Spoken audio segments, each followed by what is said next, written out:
Trollord Games. Join the fray.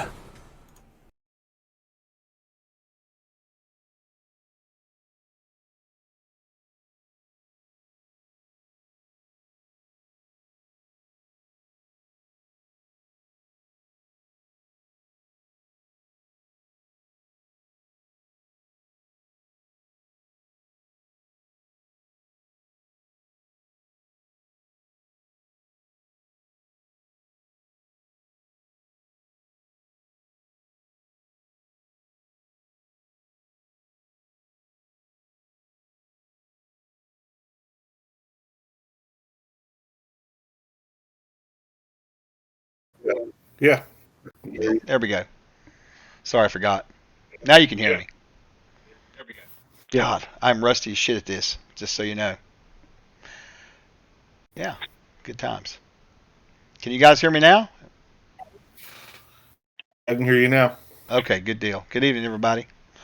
Working through some, of course, usual bullshit. Oh, did I say that? Yeah,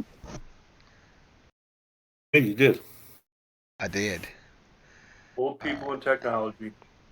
What? What was that, sir?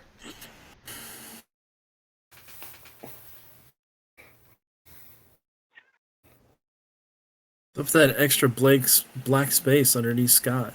Okay, we've got good audio in the stream. Thank you, Scott. I appreciate that. What was the question there, sir? So you got a little extra space underneath Scott. Little Yeah, I got to fix that. unlined up video. Where is? Hey, Mordred, how you doing? Yeah, I know. I'm sorry. Mine's better anyway. There's any comedy here all night long. Trust me. I'm looking at. We got to fix what on there? The Discord. That's what we got to fix. There. All right. Tell me if this works. That's mine, not yours. Shit. I got to rename that shit. There we go. All right. So where's Robert at? He's out of his chair. Great. That's really helpful. All right. Oh. Smittens. Are you lining up the Yep. That's thingy? exactly what I'm doing. So we can next time it'll be in place.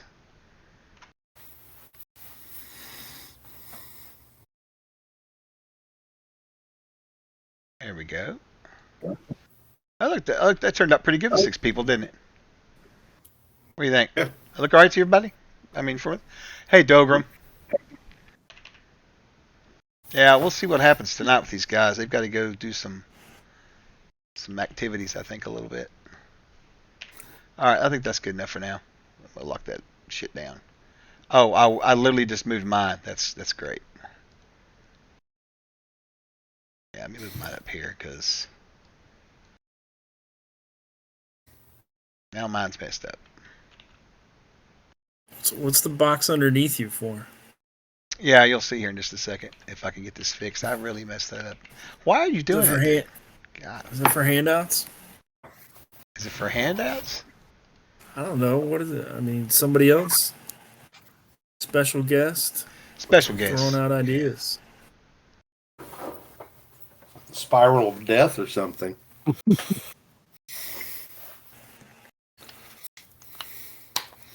Yeah, maybe. This is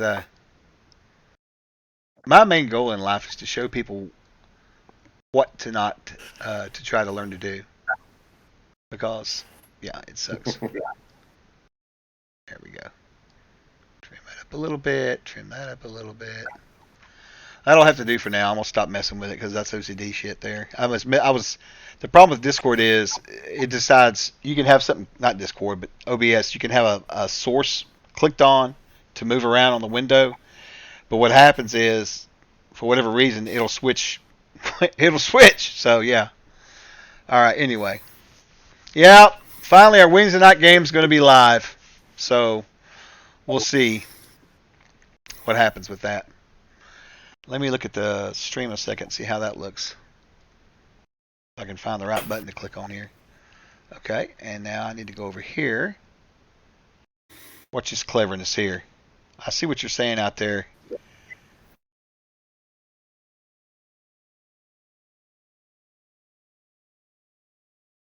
That's not it. Right click on it and let me choose transform, flip horizontally. Did that flip me?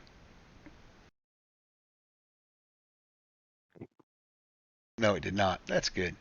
How's it look on the out on the stream though? Does it look like it's good quality, or does it look like it's rough?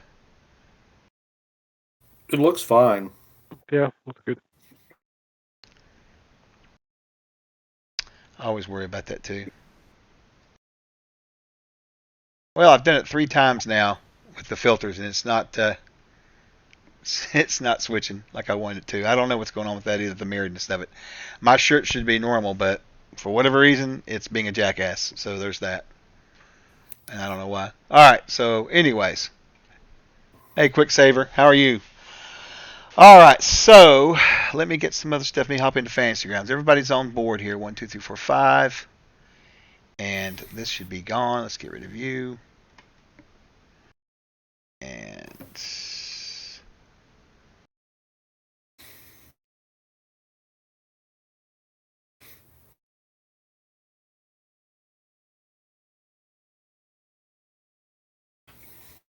there we go. Let me switch back to chat. I'm going to be frozen for a second, so don't freak out or anything. That's another thing that happens with Discord with this. I got to talk to Sam about what he did before, because he clearly had something going on that I didn't know about.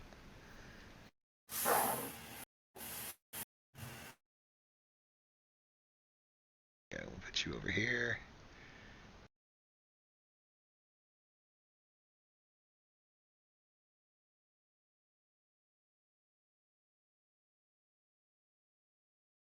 And then I want to bring up there we go. Now that right there, I should be able to like minimize this stupid screen right here.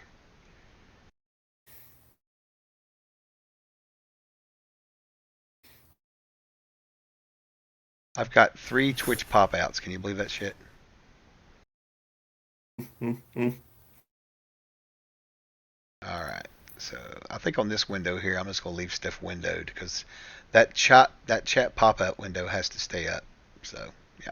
All right. So I think we got everything ready. I can see everybody on here. You guys look good. I think I got to fix some more of that stuff across the cross there, but it'll work for now. Not as nice as I wanted, but that's okay. Okay. So where were we? Fantasy Grounds, right? All right. So first thing we want to do, let's talk about experience first. Yes. All right, XP.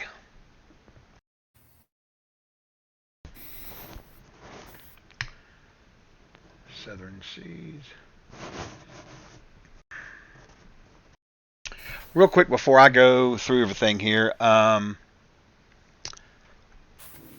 who is level 3 in this group? I am. The bullet. Tabul is? Anybody else? I am.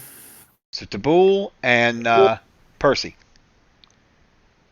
All right. So everybody else is 4th, correct? Oh, I'm 3rd. You're 3rd. So about half the party then. Okay. All right. All right. So then let's see. Copy, paste. Today is the 2nd of March, right? Right. Yeah. All right. Let me change the date in here. Looks like our last session was February the 9th. Does that sound about right? Yeah. Okay. Has it been that long? Yeah, we missed 2 weeks, and it's been yeah. So Matt was here last time. Correct. Everybody was here last time. Nobody was missing. We're here, right? Everybody was here last time. Yeah, everybody was here. All right, fair enough then.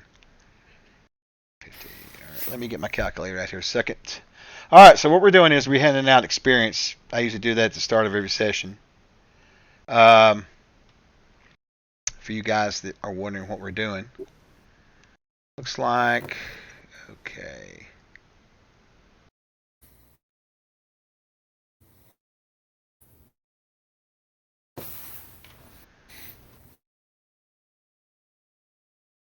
Everybody gets 1,868 experience points, except our scribe. Scribe gets a little bit of a bonus. So you will get a total of 2,055, Matt, also known as Grape Ape, also known as Percy, the Twilight Elf.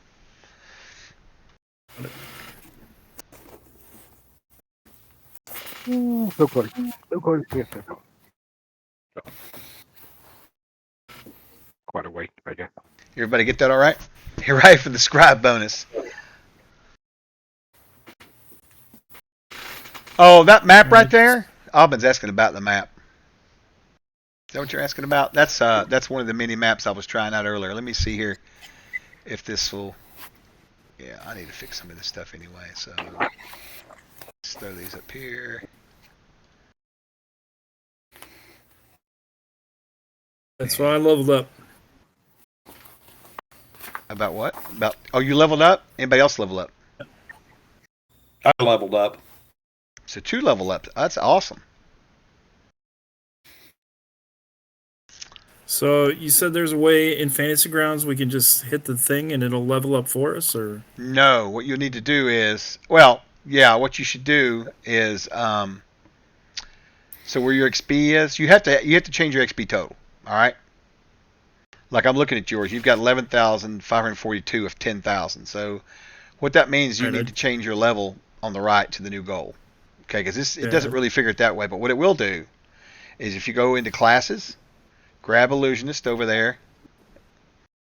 Make sure you take it from the Castle Keeper's Guide. All right, not anything else you might have loaded up. Make sure it's the correct book. All right, but you take that Illusionist and you take it over and you drop it right where it says Illusionist on your thing, and you should get some information when you do that. Player's Handbook 8th printing. I don't see a Castle Keeper's Guide. No, that's what I meant. Did I say Castle Keeper's Guide? Because I'm about flustered right now. Yeah. So, yeah. I mean, I think as far as like the numbers are concerned, when you change the level, Does it change it at all in there?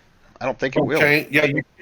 you have to change it. Right. You have to change the numbers, but as far as dropping it on there, it'll automate everything else. It'll put your abilities in and whatever else. So you just grab the whole class and bring it over to your sheet? Mm-hmm. You just drop it right there where it says Illusionist. Tell me what happens when you do that. It says class loader. Please select desired level. Yep. Class loader will add any abilities missing. That's right. Current level, new level. Yep. So I should hit roll HP, right? Yeah, I guess so. I didn't realize it. I've never even built one of the new rule set, so I don't know. I'm so far behind on stuff, man. Yeah, that sounds about right.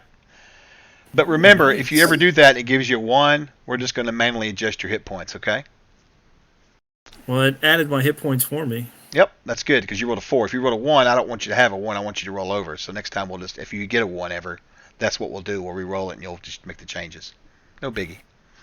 That's just a house rule I have. I don't like rolling ones on hit points. I know that sounds kind of wimpy, but it's savage, you know? All right, so let me see here. Tonight we're going to be trying to get the stream up and running. We're going to get these guys back into town. Well, not really town, per se, but kind of. All right, let me go to shared here. I need another map here. So...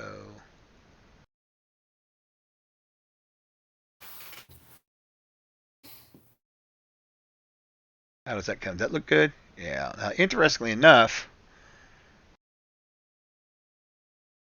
that is showing part of the chat down there, and it shouldn't. So that's good news.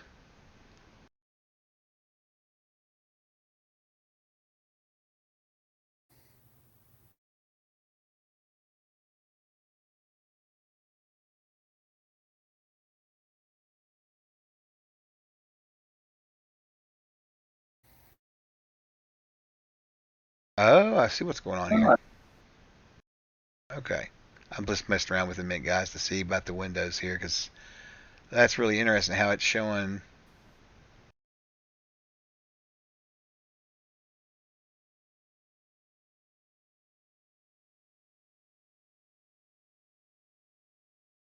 Did you get any new abilities, Richard, with your character? No, I my abilities are the same always. It just they go up. They Okay. How about? increase. All All right. How about you, Matt? Your character. I don't think so. Just that I can have another spell that I haven't found yet. Okay. All right. That's about it.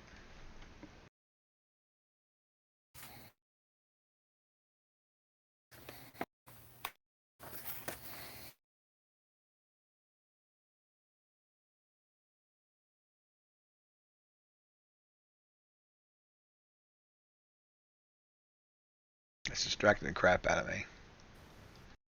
All right. That's a lot better now.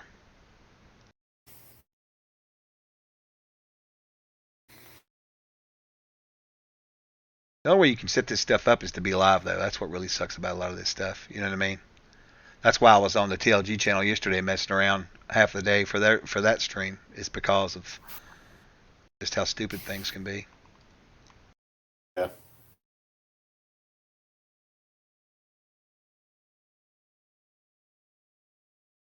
Okay.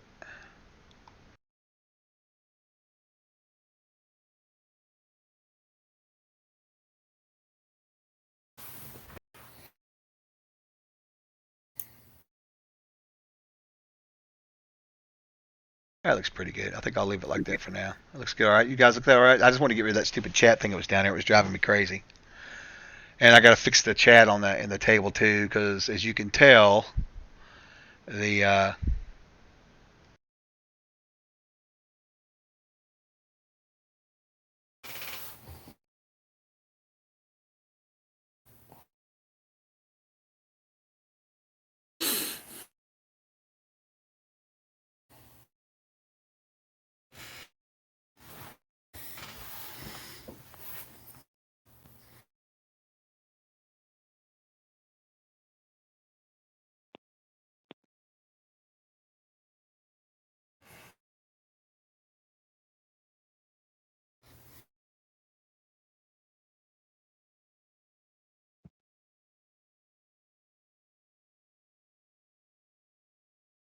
all right. I think this is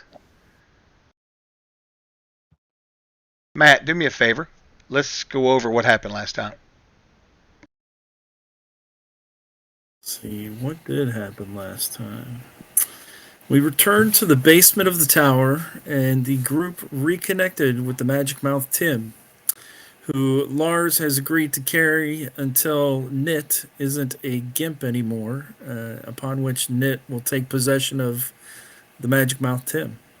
They pass through the magical portal with the runes on it and appear in the water off the coast just outside of a village of lizard folk. Conrad discovers that a nearby pile of rocks are illusionary and possibly lead to a portal back to the ruined tower where we just escaped. Waiting until night falls, we steal 2 canoes while the drums are beating in the lizard folk village.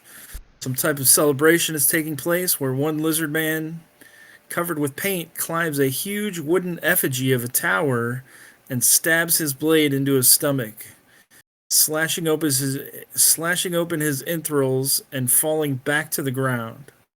Crying can be heard as the lizard folk cannibalize the warrior who just sacrificed himself, and we determined that it was probably because their hunting party got killed and did not return.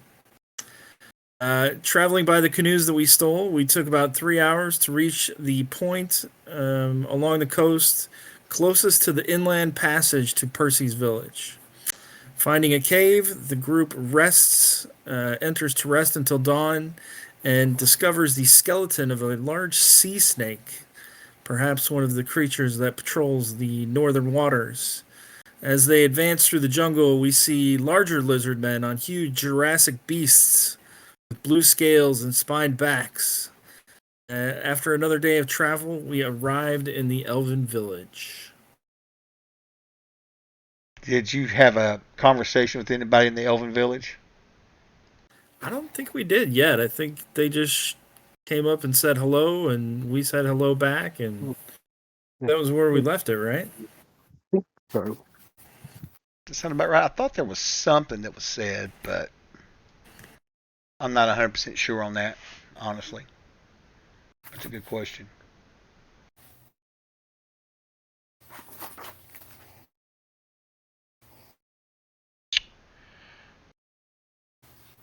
All right, so you guys arrive. So we did all that. We did experience. What else we got to do? Oh, well, we haven't started that part of the segment yet. So the next thing up in, hey Sparky, still trying to get my stream set up. This has been a nightmare. I spent all day on it, and still, of course, having stupid shit happen.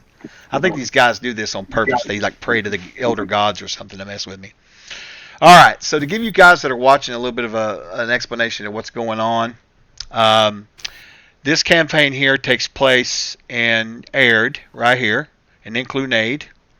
I'm actually developing this content for us to publish eventually, hopefully, if I don't die. So a lot of the adventures we're running and stuff will be developed into some content. We're developing like just the whole 9 yards because the company has a very loose framework of what's down here, and the rest of it was pretty much never fleshed out yet. And I came along and I was like basically raising hell because, dungeons, forest, dungeons. So I wanted to mix it up a little bit, so I started with the tropics first. So this area down here is kind of like think of it almost like a Mesoamerican feel a little bit. If you'll notice out here where it says the jungle of Is over to the east, that's more African-like. They've got some African plains over here and stuff. This is more Mesoamerican. The Enochian Empire at one point had a settlement down here called New Enochia. And when the empire fell, they retreated. This area has been left to itself to pretty much go wild. Now, these guys here had arrived, except for one player, had arrived on a ship originally from here, and they had arrived here. Now, this is the peninsula that they're on, and as you can see, they've got a little small town settlement out here. It's got there's a tower and some farms and stuff, and there's some sort of a wall right here, as you can see. To give you guys a little bit of an explanation about what's going on, there were several forts in the area that was ran by the Enochian army, and when the empire fell and they retreated eventually and they left the New World, sort of. Think of like when the Spanish left, right? Kind of. Some of these forts were destroyed, but there's one there, Fort Kent, that they've not been to yet, I don't think. Have you guys? Y'all haven't been there, have you? No. No. But you asked about it. It's some sort of a fort that's supposedly, they don't know, they're supposedly haunted or there's something bad or whatever. People stay away from it. Now, there's the wall here. This wall was built originally when the colony was set up to keep themselves some sort of a barrier from all these large beasts, like Grape Ape was kind of talking about a while ago, that were running around, dinosaurs, and that was what was protected. Think of King Kong. That's kind of how that wall is. It's still there. There's 3 guard towers. Only one guard tower is being used typically by the town, as with the town guards that are actually working for the merchants, since there's not really a working and knocking government no more. It's all ran by rich folk. The other 2 towers, the one to the east is ran by, they think that it's ran by, what's the rumor? Pirates, maybe, they think. Bandits or mercenaries or something. Yeah, they're not 100% sure. No one stays around there because anybody who goes around there gets killed. So there's a lot of rumors flying around about that, but that's kind of, that's kind of how that works. Let's see. I'm looking for this. Where is my other map at on here?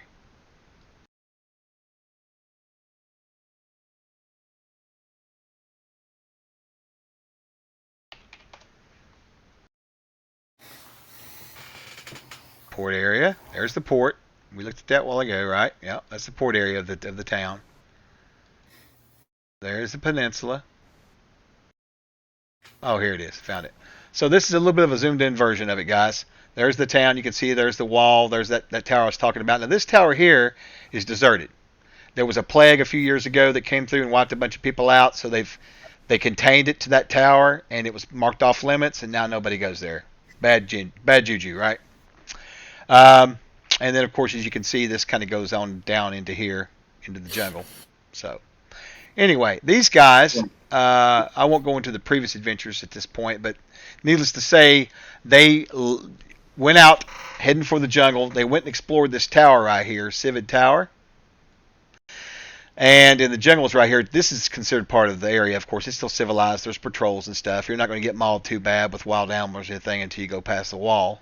But anyway, they had went into that tower and ended up basically teleported to another place. They don't even know if it was aired or not. Not the plague. Hey, what's going on, man? How are you? It's a good buddy of mine. He is a crafter of the wood, so to speak. Anyway, where was I? Get distracted too easy. They, needless to say, they made it back, and like Matt was reading off a while ago, they fought through the forests, and I think the last time that we ended the thing, they had, yeah, here we go. They had basically, let me get rid of that. That's old stuff too. Whatever, get rid of it anyway. They had traveled inland and had arrived right here. Now this right here is where there's a village here of Twilight Elves. The Twilight Elves in this area are like you would think. They're like tribal jungle folk. You know, they use blowguns and they run around and they got feathers in their hair and stuff. They just live in the jungles. Matt Grape Ape is playing the only character from this area. Matt, what's your character's name? Perchenth Sylvanestry. That's right, or Percy as we call him. And Percy is a wizard of illusion, all right, as well as being a great dancer. So anyway, he had traveled inland to the town of New Nakia, and basically talked these guys into coming helping me. He had a problem with his village. What was wrong with your village? You had a lot of people that were being sick. Yeah, the people were dying and sick, and monsters were showing up because the some kind of plague had came over the land, and there was a big dead spot south of north of our village, but south of the village everyone else the bone pit came through. That place is a big pit of bones, and it's festering. You go in certain places, you can get disease, so you have to kind of know your way through it, or have a map or something to get through it. But a lot of dinosaurs and stuff have went there to die, and no one knows why. It's a very odd situation. But anyway, some of that plague has showed up in his village, as well as the fact they've been set upon by the lizardmen of late. The lizardmen have gotten really aggressively with them. In fact, I think you talked about that a while ago about having to fight some of them. Anyway, the party has reached his village last session, and they've basically come to basically see what they can do to help, I think. Isn't that right, guys? Yeah, Okay, so what I want to do is I want to start with, we'll start with Robert at the top of the screen there. He's in the lovely yellow shirt. And just go down, you guys take turns and just talk about your character for a second and his level and stuff and what class he is for just a second and his name for everybody. Oh, now you want us to give away the class? Yeah, well, they're going to want to know. Let's face it, they're watching. They want to know what everybody's playing. I do. I forget each time. I'm playing Nit Paris. He is a 4th level Fallen Knock, which is basically halfling as a class. And he's got a broken leg right now, so he's hobbling around like an idiot. That's true. That's true. Yeah. Doesn't he hobble around like an idiot even without the broken leg? Doesn't hobble, he just goes around like an idiot without the broken leg. Right. By the way, he goes around like an idiot, right? Yeah. Exactly. Oh, mercy sakes. All right, so that'll bring us to my friend Chris here. Chris is playing. Well, go ahead, Chris. You talk about it. I don't know why I should be. Yeah. So I'm playing Taboo Lightleaf. He is a halfling archer, and he likes shooting things, basically. All right, fair enough. He likes shooting things. You say he was an archer? Yeah.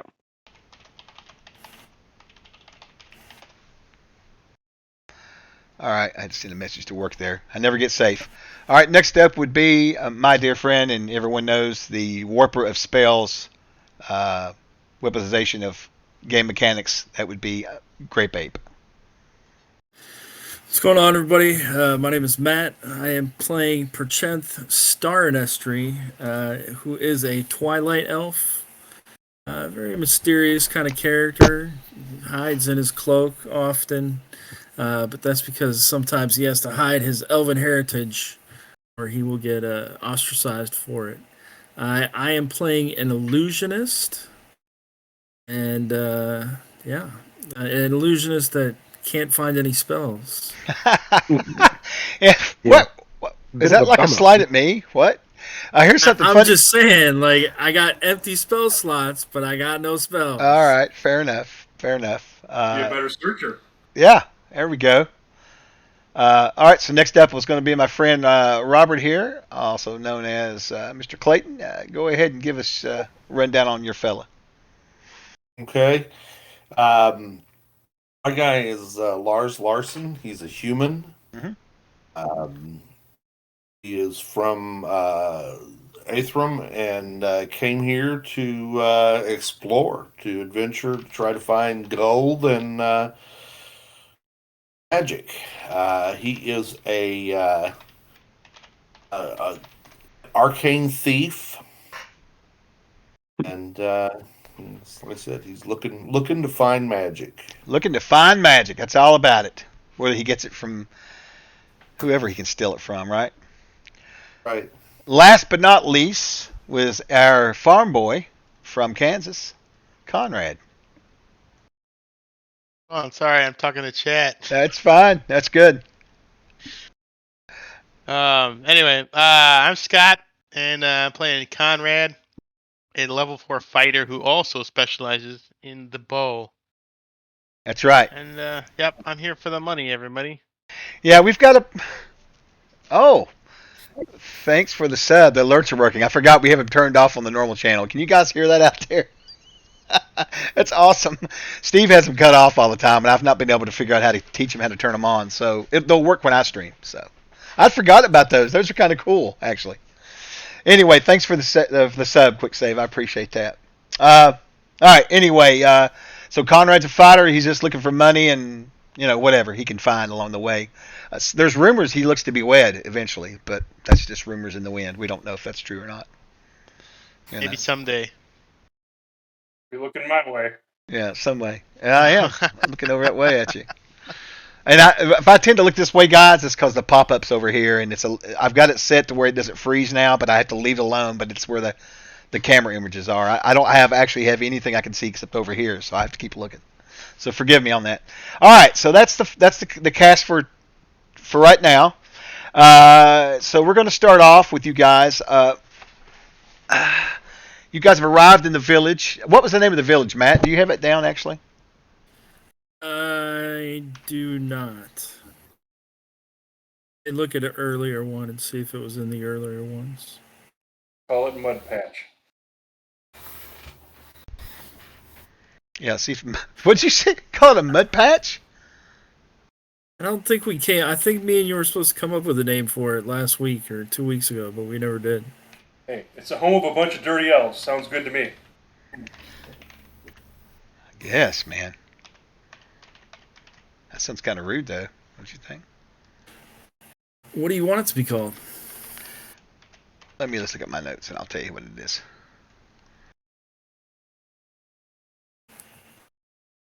Okay. Folks, they can't hear me. It's I'm gonna spell this. All right, then you can guess how it's pronounced, basically.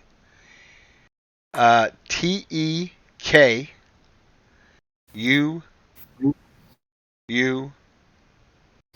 E. U's or one U? One U. 2 U's. TEKUUE. Mm-hmm. See if anybody can guess it in chat.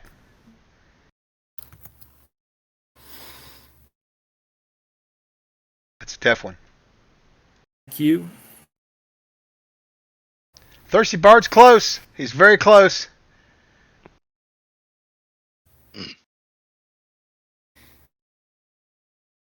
Yeah, TEKUA. That's right. Good job, Stephen.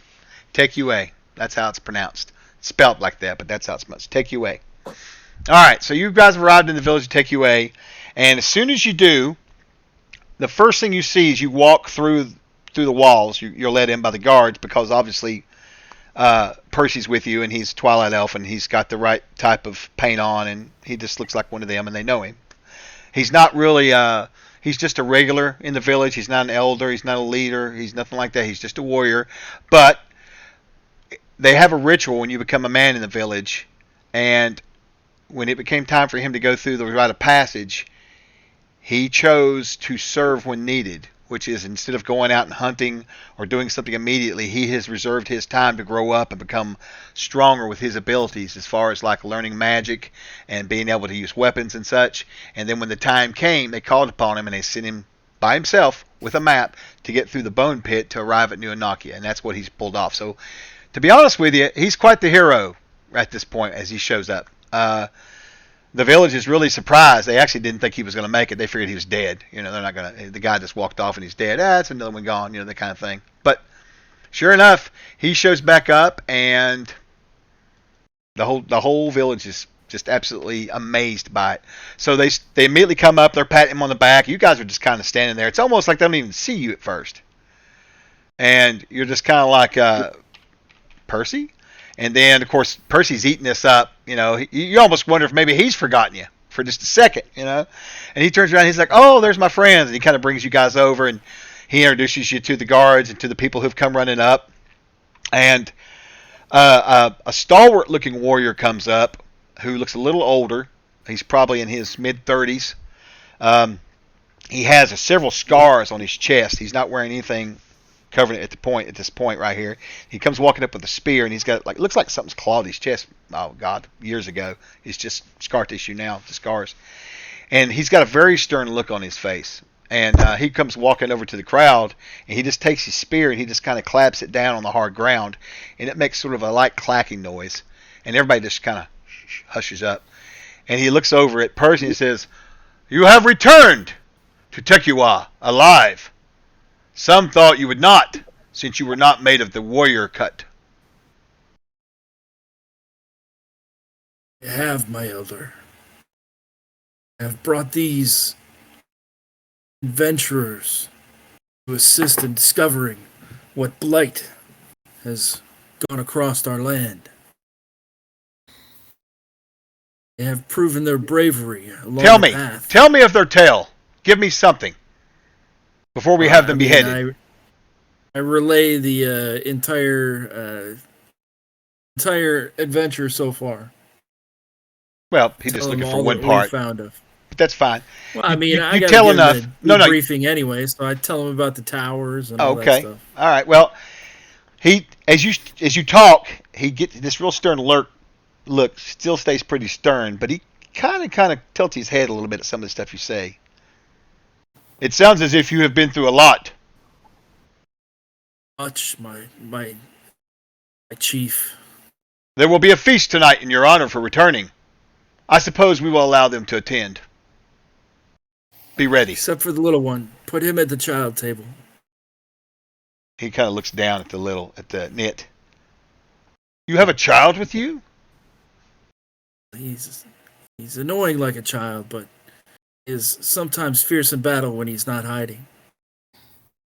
He did save my life, though. Really? He kind of looks down at Knit. What is your name, little one? Just look around like, huh? What is your name? Hi, I'm Knit. I stab things. And for once, the stern look kind of breaks for a moment. He kind of loses character for a minute. He kind of, very well. Bring them to the feast then. And he kind of claps his hands for a second, and he walks off. And a couple young girls come up, young ladies, and they were basically over there working on something. You don't know what, but they come running up, and they lead you guys to a part of the village where looks like there's a large hut, kind of away from all the rest of the huts, and it has a ditch around it, right? Not too terrible of a ditch, and there's a lot of what looks to be freshly laid leaves and twigs and branches and bark and all kinds of material filled up in it. And there's a small bridge that goes across, made out of wood. And they tell you that this is the guest quarters. It's quite a nice place. It's very large. You guys can each fit in there easily. Each one's got their own little small bed on the floor. They don't really have like beds, you know. This isn't civilization. Hey, Chuck, all the video stream froze. Oh, you know why? On Twitch. Because of that stupid pop-up went down. Because I looking at something. So there you go. Sorry about that, guys. It'll happen from time to time, but glad you told me. All right. Anyways, so yeah, so they take you to this to the guest quarters. There's nothing in there. It's pretty barren. You've got some cots on the ground. There's a barrel in the corner. It's got water in it. There's another barrel to do your business in, and that's about it, really. Did you remember what time it was when you guys reached the village? Did I? I mean, I kind of remember. Did I tell you though? I think it was evening, early evening. Yeah. It was. It was early evening. Very good. All right. So you guys have arrived there. It's pretty late. I mean, it's not pretty late. It's early evening, but the sun has not completely dropped yet. But is there anything you need? These girls will ask you. You know, they'll ask you, is there anything you need before we go back to what we were doing? Is there anything you need? They'll ask the group. And it'll be like, well, if you've got something I can make another crutch out of, and anything I could do to like make a little sheathy thing for my other crutch, it'd be great. I could start working on that. And they kind of look at you for just a minute, and one of them says, "I think I could find something for you." That'd be phenomenal. What's that? It says that'd be phenomenal. That would be phenomenal. Yes, absolutely. His little squeaky voice.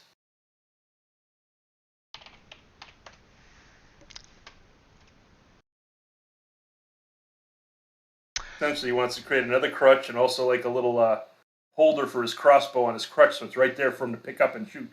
Okay.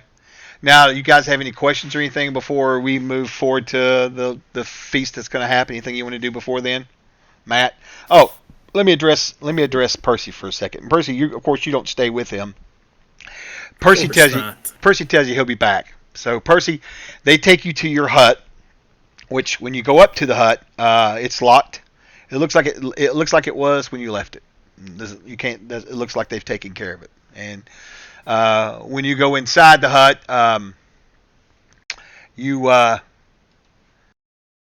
you see what appears to be a basket of fruit sitting on your table, and what appears to be a small carving out of some sort of maroon colored wood. Looks like it's a small looking elephant. Now, part of the tribal culture for the village you're in is at some point when a person passes their rite of passage, they get matched up with a spirit animal. All right, and you realize that you have been given Tantor, the elephant, as your spirit animal. This totem is something that you will typically carry with you. It's not very big. It's probably about like that. So you could technically probably put it on a piece of leather and wear it on your neck, or you can carry it in your pocket, or whatever you want to do with it. That kind of thing. Yeah. Yeah. So you're going to rest for a little bit. Everybody gets their hit points and everything set up for the guys that leveled up. Everything worked out good on that end. Y'all didn't complain, so I'm assuming that worked out okay. Right? I'm good. Okay. All right then. So you guys, you'll rest for a little bit. Doesn't seem to be anything going on. It seems like just a normal lazy day at the village for the most part. But just before sunset, you group are sitting in your big large tent, kind of chilling out, right? And you hear some faint screams. And you kind of walk outside to see what's going on, and you see some of the warriors kind of heading toward the front end of the village where you guys came in at, right? Percy, you hear it as well as you step out. Now you from where you're at in the village, you can make out the large village. They're kind of sitting back away from the rest of the village. They're up on a little bit of a rise with, there's, like I said, a trench around it. And you can see them kind of looking out, what's going on. You don't know what's going on. And one of the folks of the village will come up to you, an older man, and he'll say, "Some of our warriors have returned. They've been attacked again by the lizard men. That red-fin tribe will not relent. They just, every time we try to do something outside of our borders, they come after us. It's as if they claim the whole jungle for themselves. I wonder if perhaps this pox that has been killing our folk is caused by them as well. And then he just sort of walks off talking to himself as if he didn't even realize he walked off. Yeah. So as you guys can see, it looks like they're bringing some wounded into the village, into the front of it there, and they bring them back towards where you guys are at. There's an area where they've got tables laid out for the feast, and there's a big bonfire that they've set up, and it's not lit yet. And they kind of lay some of these guys out. There's 3 of them that they lay out on the ground next to the tables. They're trying to tend to their wounds, and you guys can tell by looking at the warriors that they definitely were attacked, probably by the same folk you were, same kind of wounds, you know. And so you just kind of watch as they tend to them, and eventually they carry them to another hut somewhere to be attended to. And eventually it's going to be time for the feast. You guys Matt will come and get you, and you guys will walk over there to this bonfire. They got a huge bonfire going. There's drums going. People's passing out food and drinking and eating. Doesn't seem like there's a whole lot of not a whole lot of structure, if you get my drift on that. It looks like they're just kind of doing whatever the hell they want to do, honestly. Nothing fancy. Nothing fancy. Nobody's like making speeches or nothing. It's just kind of like everybody just showed up and started eating. You know, just cramming their food. Looks like there's been a large wild boar that's put up on a spit on some fires off to the right of the big lodge barn fire. People are kind of dancing around it to the drums, and just like a big old happy celebration. And you notice that you've missed that Percy's gone. You don't see Percy anywhere. And this, as you start looking around for him, and a few minutes later, you see him. They're bringing him in. They have him on it's sort of like a chair.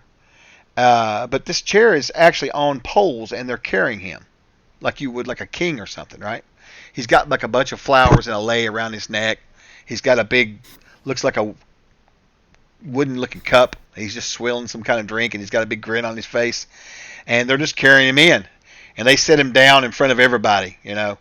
And then this guy that was real stern earlier that came up to you guys, he walks up and he says, "Our friend has returned from Nuakia. He brings with him friends to help with our plight." And everybody kind of cheers and, you know, yells and yay and all that kind of stuff. You know, they're pretty excited about that.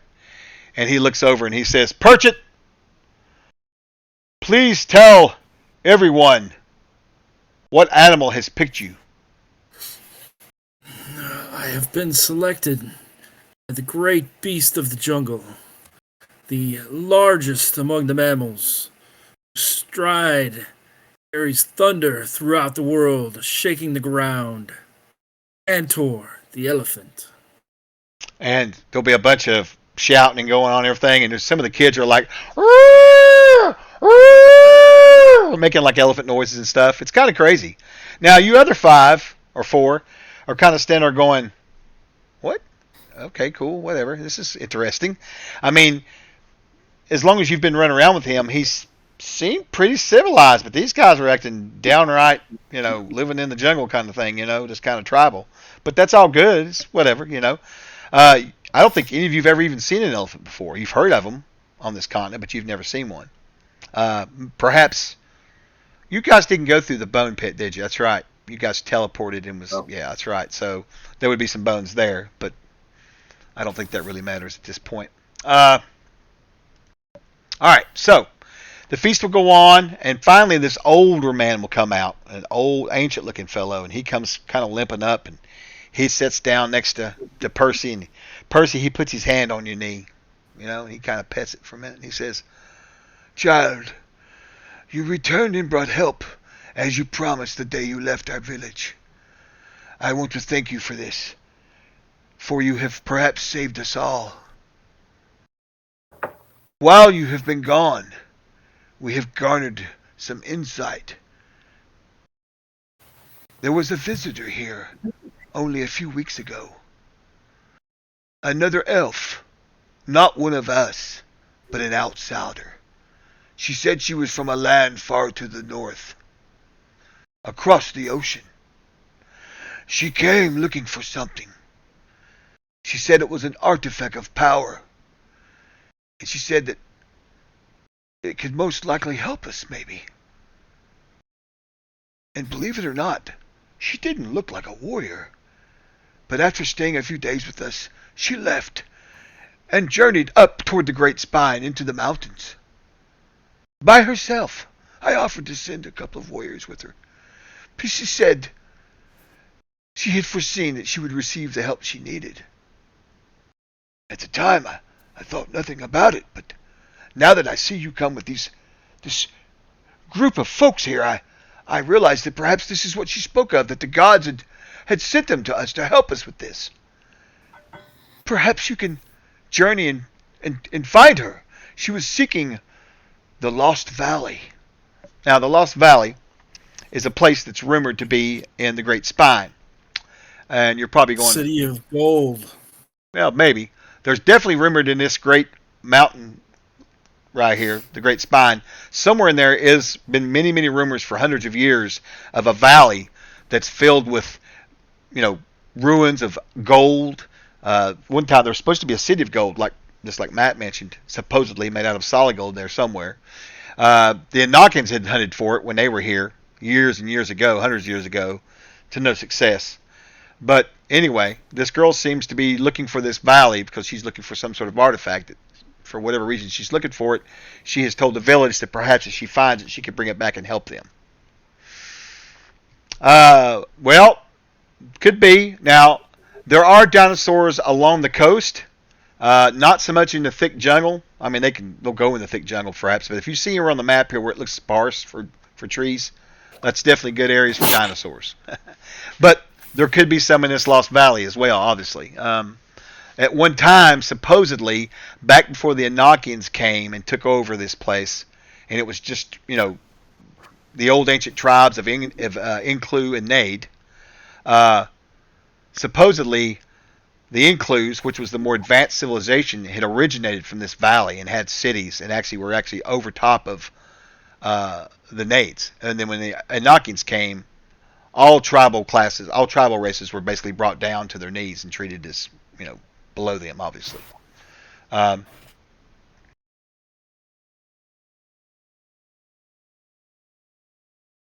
sorry, I'm reading a message I got here. It looks like, yeah, all right. So, anyways, so he'll say, she has been gone for about a week and a half to 2 weeks. My memory serves me correct. She did have provisions with her. She carried some strange fruit, too. Said she bought it from a farmer in Nuakia. It was a strange-looking plant, almost like a strawberry with green and red, but when peeled looked like an egg. It contained miraculous healing powers.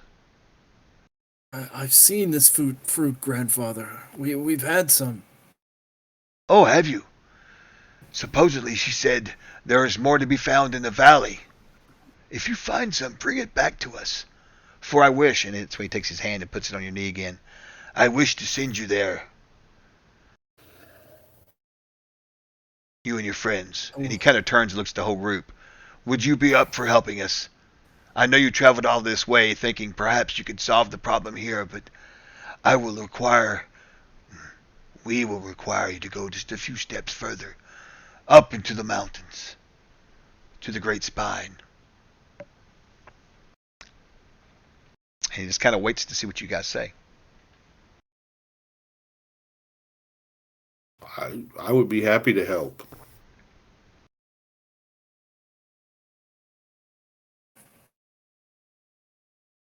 He's still waiting. I guess he wants to hear from everybody. Sure. Of course, grandfather. I would be honored to be bestowed this quest. How about you, Tabul? You good?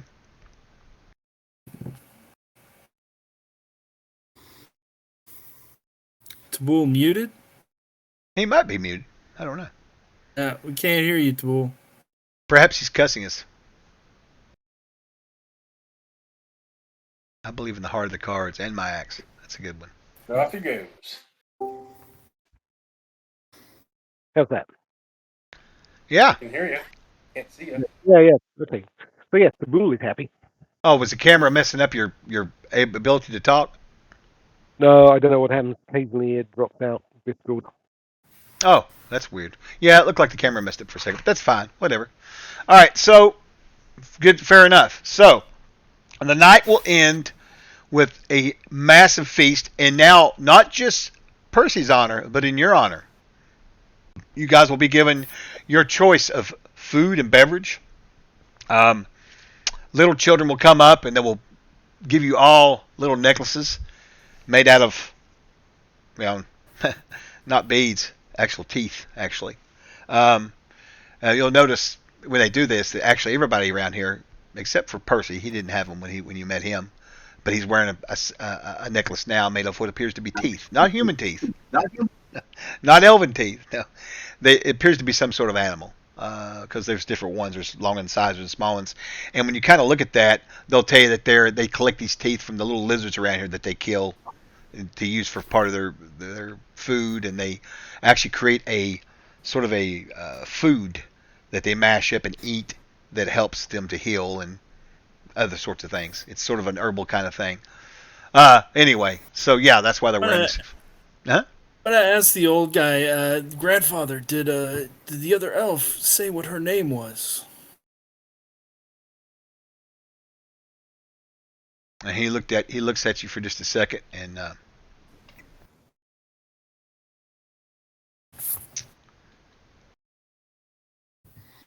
That we may know her if we meet her.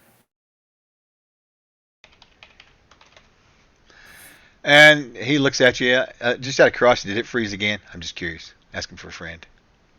I think so. It did? All right.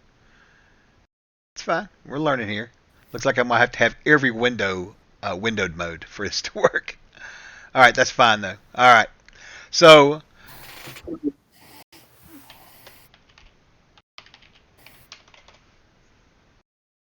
he'll look at you and say, "Yes, her name was," and he kind of holds his head down for a minute and thinks for a minute. And he says, "I believe it was Saria. Sarah? Sorry? Saria, maybe. I believe that was the name. She only said it once, which was all that needed to be said here." Did she say anything else of this artifact of power she was seeking? No. Not that she didn't. She just said it was some magical artifact or talisman, but she didn't give a name.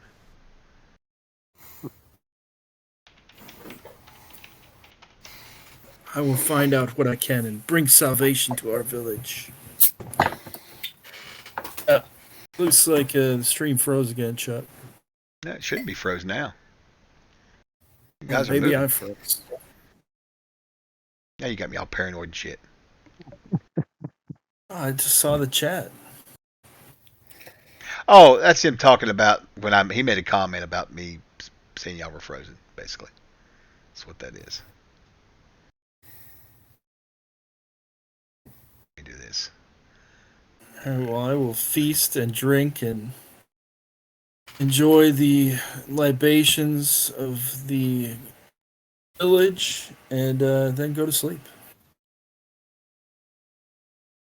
It's going to look for those signs that he mentioned about. He's also going to ask around if anybody's got if there any way they can trade for bandages or anything here. What have you got to trade? Got gold. You've got gold? Get any other trinkets? I don't think we did. I don't think we kept any of the other trinkets, did we? I don't know. Did you keep any? What do we got in inventory here? I mean, we got all those skulls. Since they like teeth and bones so much, we got all those skulls from the wizard's room. I do have a sea snake fang. I do have that little bird skeleton with some stuff attached to it that I took from one of the lizard men, but that they might not want to see that, so I'll ask you before, but I'm happy to give it up. Which one was it? Is it on your character sheet or is it in the party treasure? I'm not sure. What was it? I picked it up on when the three of us went to kill the thing, and we found the dead guys, the dead lizardmen. Yeah. was just a trinket he had. You said it wasn't anything. You also have an ivory ring. Yeah, that's I right. found on a goblin skull, leather beaded bracelet, which I think might have been magical, but we don't know. Well, I'm sure you've got some stuff there. Now, Oh, silver snuff box. I have some silver snuff boxes, apparently. That's right, there were 2 of those. Ooh, that should really intrigue them. Hey, What one of the them hell is has a snake, a sea snake fang in it. a sea snake fang in it. That might, yeah. I tell you what, if you want to give them that goblin skull that you've got,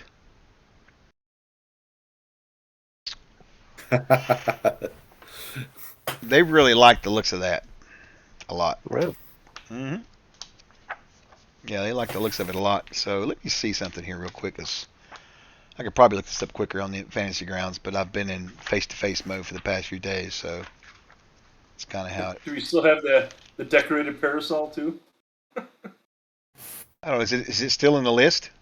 If it is, sure. Still on the list. I don't know if we kept it or burned it or brought it or what we did. I with think it. you guys were going carrying to. it. I didn't throw it away, so I guess I did No. carry it out of there. Yeah, I've got somebody's name next to it. Y'all are carrying it. I mean, it's money, right? Or whatever. the bull If it gives the goblin translates to skull. If bandages they or like that, potions, by all means, yeah. What'd you say, Tabul? The bull gives him the goblin skull. So here's what they're going to do for you. They will give you, in my campaign, chat, I treat bandages as 2 hit points flat. You can do 1 a round if you're in combat. If somebody casts a first aid spell, it's basically bandage. Okay, makes it real simple for me, anyways. All right, so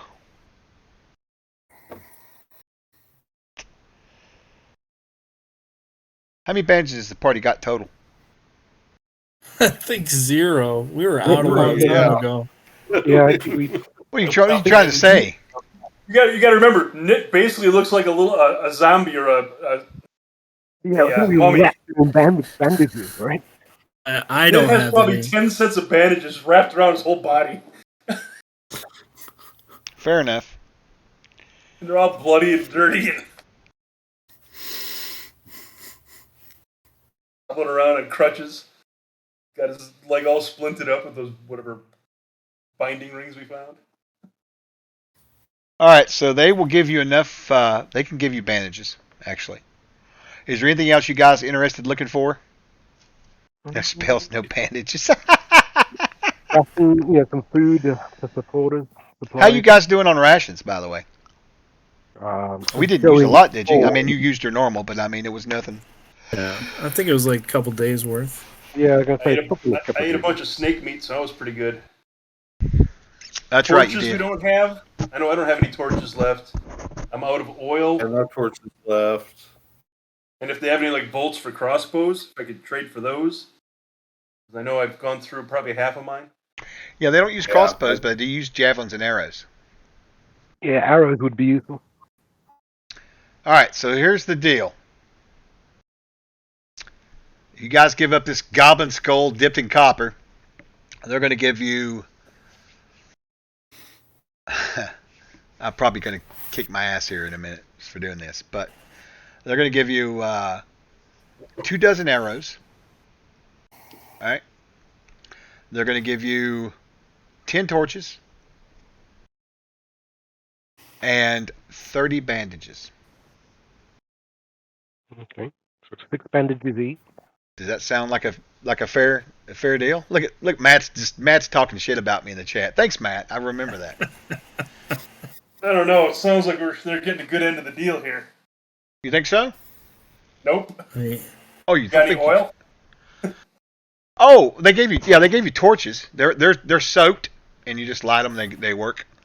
But like, how about oil to put in a flask? Oh, oil. I have found a use for oil for burning things. All right, so they don't have any oil, but what they do have, and I'll give you 3 flasks of it, is pitch. Ooh. There's a tar pit that they make a trip to every once in a while. It's not close, And so this is a very treasured item, but considering it is a goblin's head dipped in copper, I mean, or skull. So they'll give you 3 of those flasks. Now the flasks, the way they work is, if you want to use them for some sort of a weapon, I'm sure Matt will probably be asking about that, is you can throw them just like any kind of a grenade type weapon. And the only difference is they have a very small splash radius, all right, because the pitch is a lot thicker than say oil would be. But the good news is that it burns longer. So if you put something on fire with that pitch on there, they can try to put it out, but it's going to burn longer. It's not as good as Greek fire, I guess, but it's a lot better. It's a lot better than just regular oil, but it's not as good as Greek fire. Does that make sense? It's kind of in between. Oh, Kirsty's cracking me up. I want to burn everything. Do they have oil? Damn, no. Well, they really don't. Pitch. I mean, they're a tribal bunch of Twilight elves. They don't, they're running up feathers in their hair and spears and stuff, I never know what a bunch of dirty elves are going to have. All right, so did we go to sleep and it's the next day? No, you're still partying. You did. Nick's still partying. Yeah, you passed out, actually. I'm done. But I've got plans for the next day. All right, that's fine. But you're gonna you guys. Whoever wants to. What's that? Oh yeah, let's talk about that first. So Percy made a list there in the chat. I think it was. What was it? Pine sap. I see you, Excel. All right, so let's see. 2 dozen arrows, 2 torches each, and 6 bandages each. Okay, did you guys get that? So, who uses arrows? I've forgotten. So there's myself and... I don't need any arrows. I think it's Conrad and you, right? Conrad, yeah. Yeah, okay. Yeah. So a dozen each. Got a dozen each. Okay. Nick uses crossbow bolts, so he's just going to have to be careful. That's all right. So, yeah. Does anyone object to Nick taking one of the flasks of pitch? Nope. We've got 3 of them, so we need to dole them out right now. It'd probably be a good plan. Who wants the other 2? Whoever. But they're, like I said, it's flammable. And it lasts a while. It's not quite as nasty as Greek fire, but it will do the trick. Yeah, Tabul doesn't want it, but it's fine.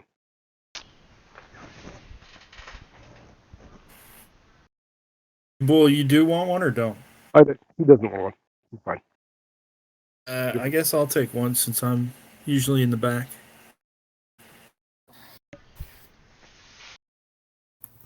All right, just mark those down. Whoever got them. Who was carrying them? I have one. Nick's got one. That's 2, right? Yep. If no one else takes another one, Nick'll take a second one. He don't care. Yeah, there you go. He'll find a way to use them. Yeah, really? There, chat. Y'all were asking about Greek fire. That's my definition of Greek fire in my games right there. Flammable oil that causes damage only when it is lit. The normal requires a 2-step process, first soaking the target in flammable oil and then setting it afire.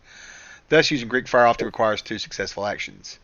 A direct hit from a Greek fire burns for 2 rounds, causing 1d8 points of damage in the first round and a d8 points of damage in the second round. So it's 2d8 basically. Now this pitch works the same way, okay, except it's going to be a d4, all right? But it's going to last for 3 rounds. All right? Just so you know. Did you put it in the party treasure? I did not. I will make you something up right now, Big Daddy.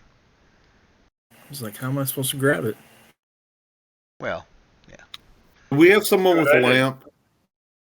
Yeah, who has a lamp? I've got candles and torches. That Tubble had some kind of lamp. I thought he did. Somebody's got a lamp. I know somebody had one. Chris, you got a lamp? No.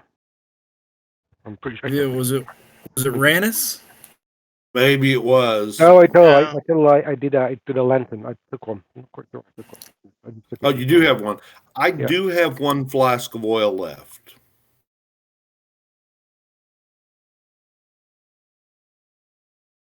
And A flask of pitch is better than 1 flask of oil. And Taboo actually has some oil. Well, but Unless it you probably like is, but it's not good for lighting a lantern. Good for lighting things up, though. Yeah, it will light things up, but And then they scream. those fires you can't take with you through the dungeon. Well, it depends on what you spear them on. Yeah, no. So we have and Taboo has 3 flasks of oil. Oh, okay.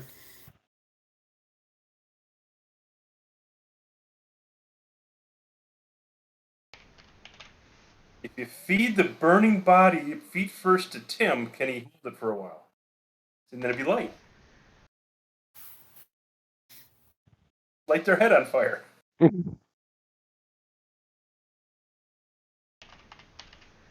All right.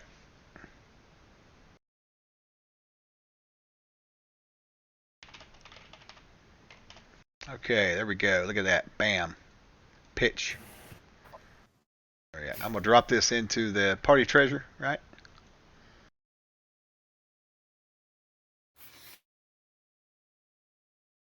Find my way around here. And there was 3 of them, right? Nope. Yeah, 4. 3. There we go. I act like I'm old. So there's 3 in there, so whoever's going to get them, take them. Okay. Undo what I did. Caustic sodas. That's pretty good, man. That's pretty good. All right, so you guys, anything else you guys want to need from the group that you're thinking of before you wake up the next day? Because you're partying pretty heavy, but I'm assuming that we'll probably take care of some of this negotiations tomorrow as well. So, but while we're in the but he inventory, doesn't get drunk because he doesn't drink heavily. Doesn't. Is anybody here not like drinking? He just makes it look like he's drinking, I but he's just like, let's drinking, roll but I down him. probably have not gone crazy.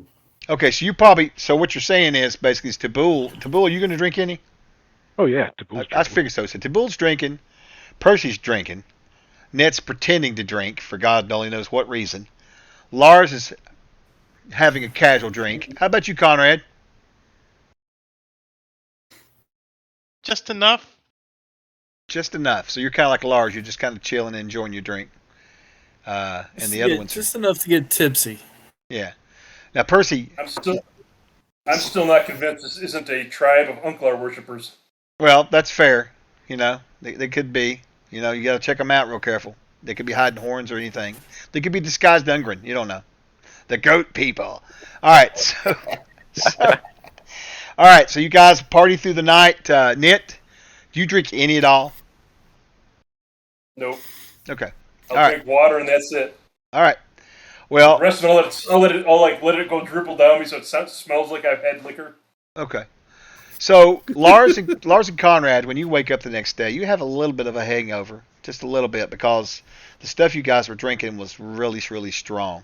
I mean, you tried to sip on it till you get drunk or whatever, but it did give you sort of an after hangover, sort of. Knit, nothing for you. Tabul, Percy, you guys wake up in a couple of what looks to be, I guess they're some sort of water buffalo or yak in a pen. You're both laying flat down in the mud, passed out, drunk. All right, you're not drunk now, but you were. And here's the odd thing, okay? You're both wearing parts of each other's clothes. I don't know what happened there, but anyway. Hey, we're friends. So Percy's got like this outfit on that he can't fit into, and it's kind of bizarre looking. Do not blame Nick. Yeah, your pants are still on. Well, Tabul's pants are on you, but yeah, sure. So you guys wake up and you're like, what the hell? So you get up, you go and you get cleaned up. And about that time, somebody's banging on it sounds like a trash can lid or a gong or something. And you 4, besides Ned, are like, God, shut that noise up. And you guys get cleaned up and go wandering out into the village where the feast was. And now they've got these tables laden with all kinds of fruits. They've got some sort of juice, looks like in wooden pitchers, and they're pouring these drinks out for you. And they kind of, come. And they've got like big old, looks like strips of, looks like bacon, but it doesn't taste like pig. They had a wild boar last night, but this tastes more like, you're pretty sure you're probably eating that yak, but it doesn't taste bad, It's not long pig. Yeah, it's not long pig, no. That's a good one. So everyone missing. Yeah. Everyone here. Everyone's there. Everyone's good. And you guys get ready to head out. Is there anything else you want to do before you leave? I thought you said there's something you wanted to do, Nit. Maybe? No? I think you said I wanted to do something. What's that? I do as well. I mean, I guess we should probably stay another day to heal any wounds and get rid of these hangovers so we don't get negative effects when we adventure out. But Come on. I'm Oh, you guys don't going have to go. any wounds anyway, right? I think we're all healthy. Yeah, you're all in good shape. Well, apart from the We're leg. not. But it ain't gonna Besides matter. It's the 4 days. besides the negative effect you give us from the hangover as soon as we step outside of the village. But anyway, I'm going to go talk to the chief and ask. I'm going to go seek the wise person, maybe the grandpa. And Yeah, he's see the if I can elder, find some and the guy that was real stern, he's basically the chief. He will replace the elder at some point when the elder dies. I'm going to ask to look at our books of knowledge to see if I can gather any spell information. Oh, he tells you that he says, I have some sad news for you. Your friend Bebo that taught you the ways of magic, he passed not more than 2 weeks ago, sadly. I was so overtaken by the celebration and all the cheering for me, I didn't even realize he wasn't here. What happened? Well, some say it was the plague that got him. Maybe it was evil spirits, but suddenly within a few days of becoming ill, he just passed away. It was rather sudden-like. He screamed of a pain in his lower side of his stomach. We had never seen nothing like that before. But he bled from all over, and that we had seen in plague victims before, so we think it was related. It was very sad. But if you're seeking his books of knowledge, they were buried with him.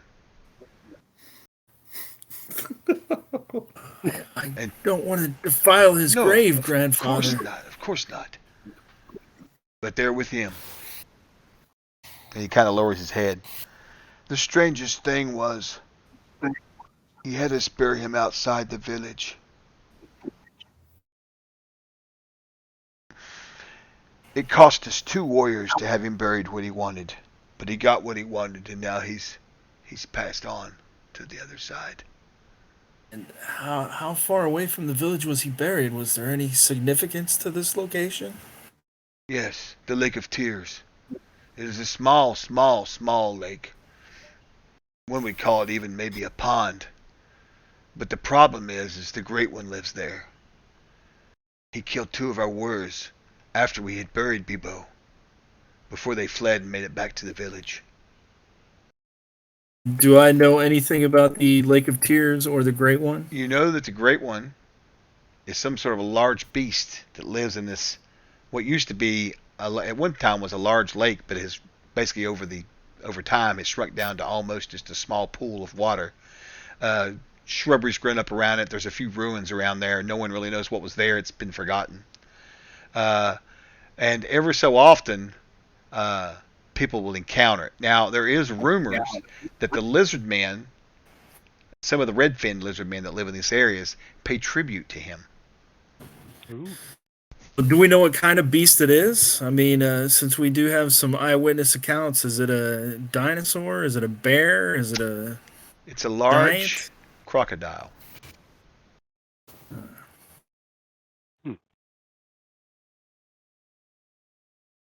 Crocs can be fun. I will search his grave to pay my respects.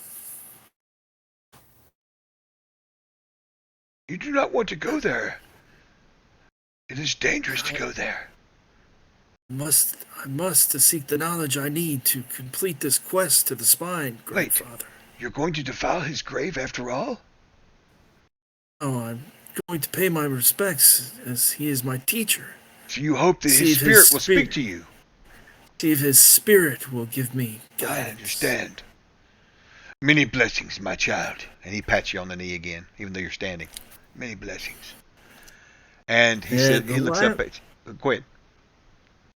Well, go ahead. I was going to go somewhere else, but go ahead. Go ahead and go somewhere else from him. Yeah. All right. So he will. he will just fall asleep, and you'll wander off. I'm gonna go to the chief and ask the chief to bestow each member of the party with one symbolic item to aid us in our quest, because these fellow adventurers have come from their homes, are risking their lives to protect ours and bring us salvation.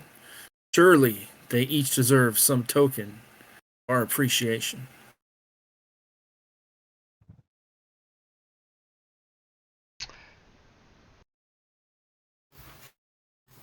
So, what exactly are you really trying to look for? I mean, whatever.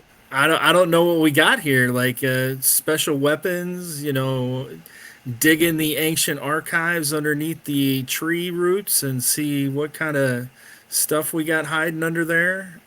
I don't whatever would be of value to us on our quest. There's not really much here. I mean, they've given you pretty much. They traded a lot of the mundane supplies they had.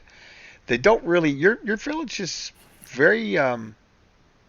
What's the term I want to use?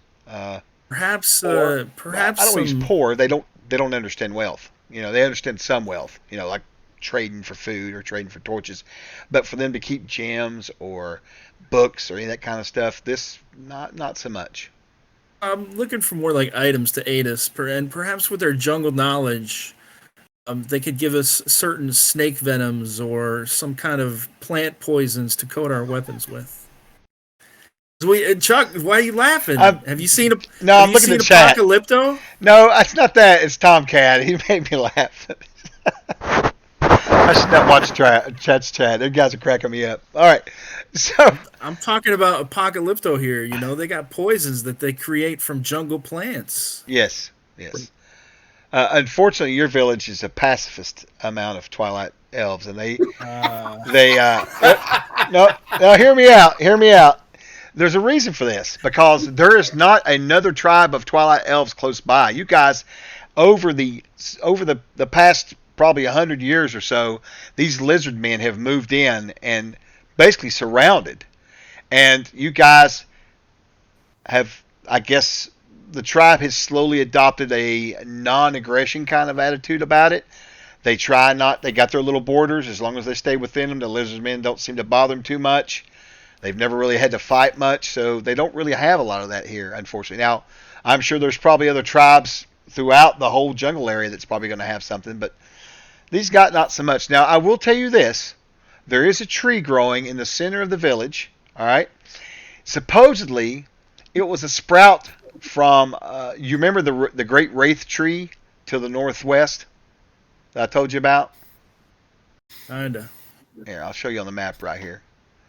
It's right there. It's unlike all the rest of the jungle trees. This tree is massive, and it's got these large vines that hang down, but it's almost got a discoloration about it. Most intelligent life in the jungle avoids it because there's, again, bad juju, taboo rumors that it's a unliving thing. All right. But supposedly, sometime in your tribe's past, someone had brought a seedling back from that and planted a tree in the village. Well, this tree grew up to be massive, like that. Not quite as big. That one's huge. But it doesn't have the discoloration. It doesn't seem to have anything wrong with it. But there is a root that grows out of it. Out of all the roots that grow into the ground, there are a few roots that are sort of they're not quite a white brown color. They've got almost of a deep purple color to them. And those roots, actually, they can extract some amount of what you call an extract that can be turned into a sleep poison. Would that be helpful?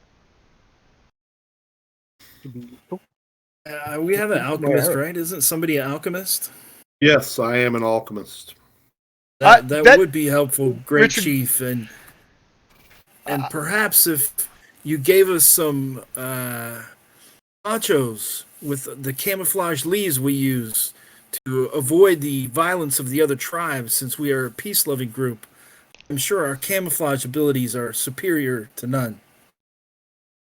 Superior to all. I want to stop for just a second, and I want to talk to Richard just about his character for just a second. Richard, I was going through the characters earlier, looking at some stuff, and I was confused about something. How did you end up with 2 skills? Was Ars Magica a skill that come with your class? Did I give that to you?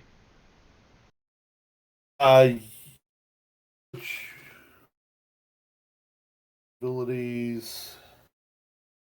You've got 2 on there. You've got alchemy and it. That's what I was trying to figure out. That's all. I was just trying to remember how you got the Ars Magica because I remember us having a discussion about that, but I couldn't remember what it was. Yeah.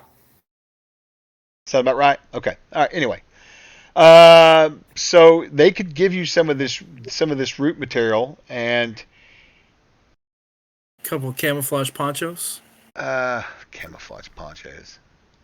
We're a peace-loving tribe, Chuck, in the jungle. Surely we figured out how to move through the jungle They don't have undetected. they do, but they don't have ghillie suits. They know how to use paint and oils and leaves and sap. So yeah, they can dress you up if you want, but they don't have suits. I'll take it. That's next mission. He's going to create a ghillie suit. That's yeah. All right. So if you want to be camouflaged up, they'll camouflage you up. You know. Let's see. I tell you what. Since you one that did the inquiry, give me a D12 roll out in the open, Percy. Okay. That would be a 9.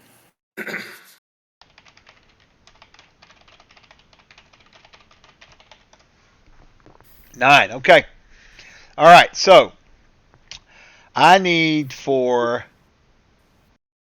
Lars to give me an alchemy check in the tower.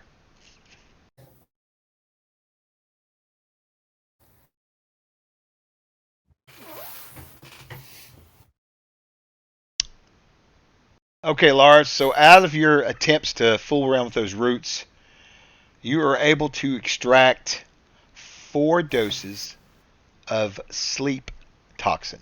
All right. Now, this sleep toxin, if someone fails their save, they will sleep for 1d4 hours. Knocks them out pretty good. Okay. Now, I'll put that in the, and I know I'll put that in the things. You guys probably want to split this up, right? Absolutely. All right, that's what I think. I mean, I don't need any, so give it to the other 4. They can coat their arrows and bolts and. Yeah, and it works like we did before with the silvering and all that. Remember how we talked about that? Yeah. So a dose can do a normal weapon, or it can do what it would say. Would there be? Could we take some more of the raw material so I could maybe make some more later on? Well, he gives you what they can spare, and that's what ended up from your process left. Yeah. Problem. But now there's always a chance you could run into some more of that out there in the wild. You know what I mean? You just, since you've worked on this, you can just make a point at some point to have whoever has herbalism or wood lore or something like that, you know, just say, hey, listen, keep your eyes up for this kind of thing. And if they're looking for it, you never know, you know? It's got to be a special seed from the Great Wraith Tree, though. Maybe. Yeah. Maybe so. Thank you, Great Chief. This will surely mean a success in our endeavor. And that's it. That's it for me. Anybody else got anything they want to do before you guys head out? Well, How many I hours wanted can to I cast coat? my Find Familiar. Oh, that's right. We got to talk about that. Anybody else? What did you say, Tabul? How many arrows does it coat? I can't remember what we said. For the potion for the sleep. It's 1 weapon or how many arrows? Oh, yeah. So what did we decide on that? I can't remember. It will do. It's like silvering. I have to look that up every time because I can never remember. It's let me look it up. I swear. 3 weeks ago. Huh? I remembered 3 weeks ago. Yeah, I know, right? It's That's a long time. it's one weapon or 12. That's right. Or 12 ammo. missiles. 12 That's what ammo. Okay, that's Yeah, yeah. Alright. Or if you've got like something small like daggers, I would do 2 daggers. Okay? Something like that. Okay. Okay. So that is a.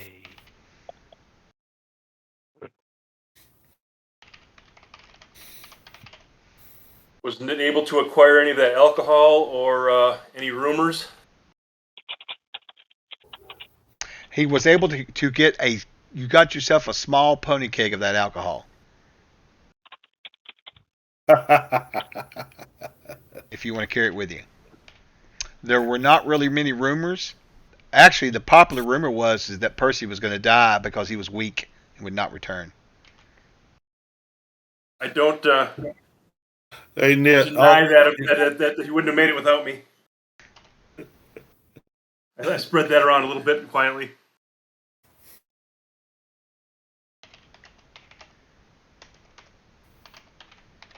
there'd be some carrying charges, but I'll lug that for you.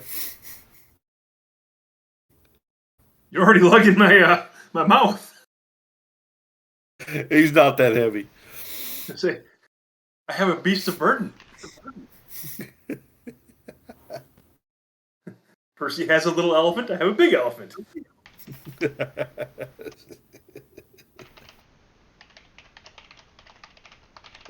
All right, let me throw this in here.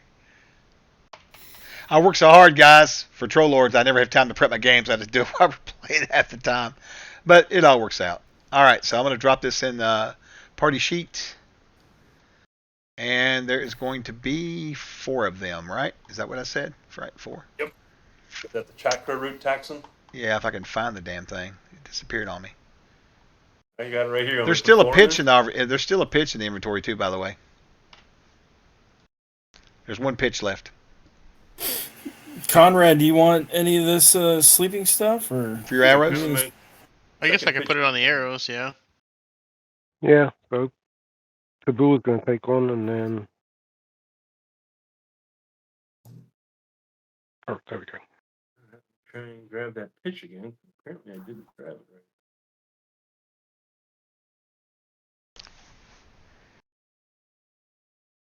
All right, so let's see. Looks like Nick got 1. Nick got the pitch. So that'll leave 3 of those toxins left. Yeah, it's not letting me drag it.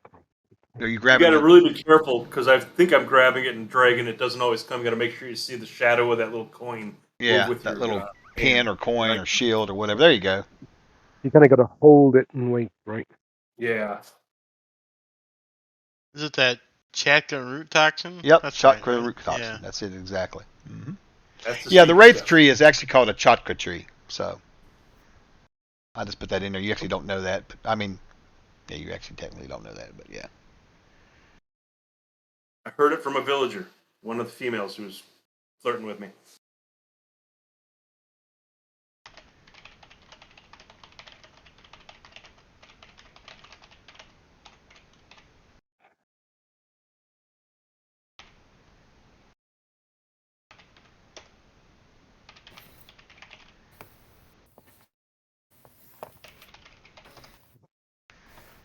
All right. I can do multiple ammunition. What the hell?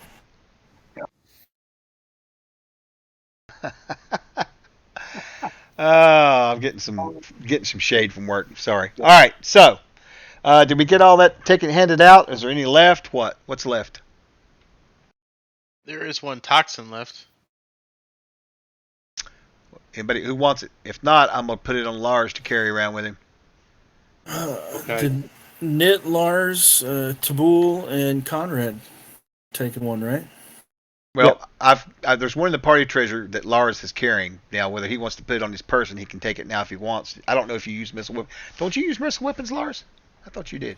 Yeah, I already took one. Oh, did you? I'll carry a second one. Someone needs to Nit- probably check their inventory to make sure they actually got it. Probably, Did you take Conrad. one, Nit? yeah, I got it in my inventory. Yeah, Nit's So got that one. means- Lars has got one.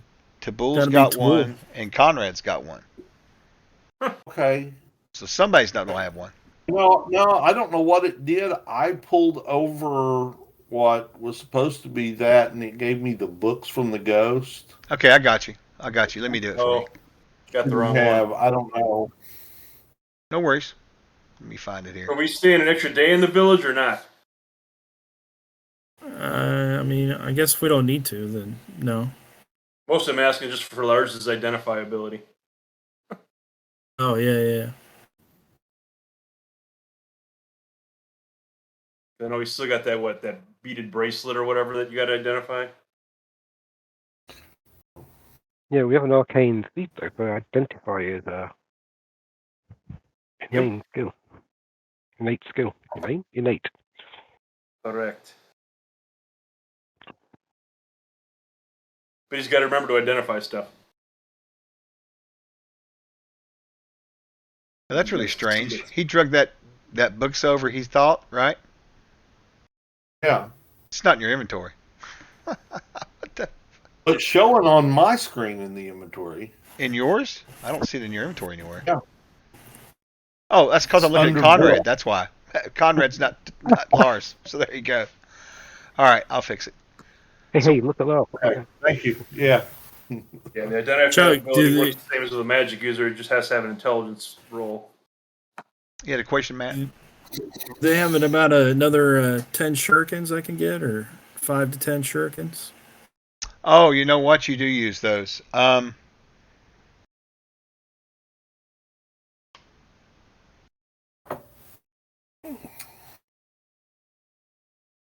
Okay. Yep.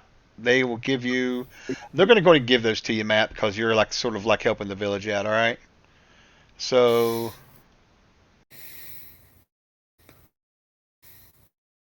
They'll give you 12.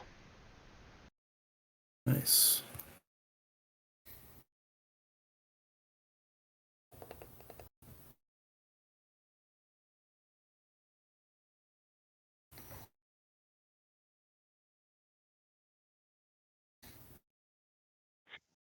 Yeah, that is a little tricky. I was actually having a problem dragging it back. It's weird. All right. All right. So you guys are going to sit out. Is that right? Yep. Well, I was wanting to cast that spell. Oh, thank you, Richard. Hey, it's on me. I'm old. All right. So we're going to say that you guys stay another night, probably getting all this done, right? And while you do, you're going to cast a spell. And what I'd like to do, let me see here, in the house rules. I think I have this in the house rules. Let's see if I do. All right, house rules are as follows. Let's see, spells. I am listening, but I'm going to be AFK for a few minutes. No problem. Magic, light magic, enhancements, magical items.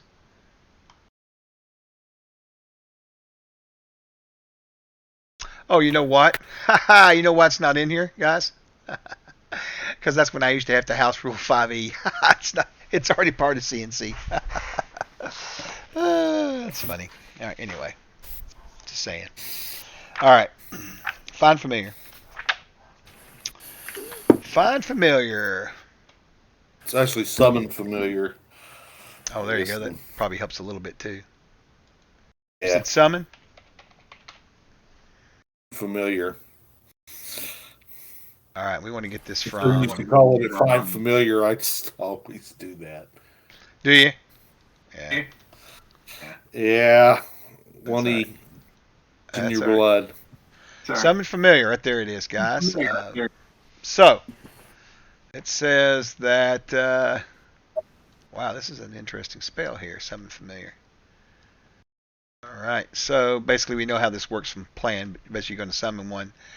Familiars do not involve themselves in combat. A familiar may fight if its master faces life in the situation, but magical beasts familiars, especially those of evil alignment, might not do so. Thank you for the sub. I'm still not used to these alerts. That freaked me out for just a minute. Thank you.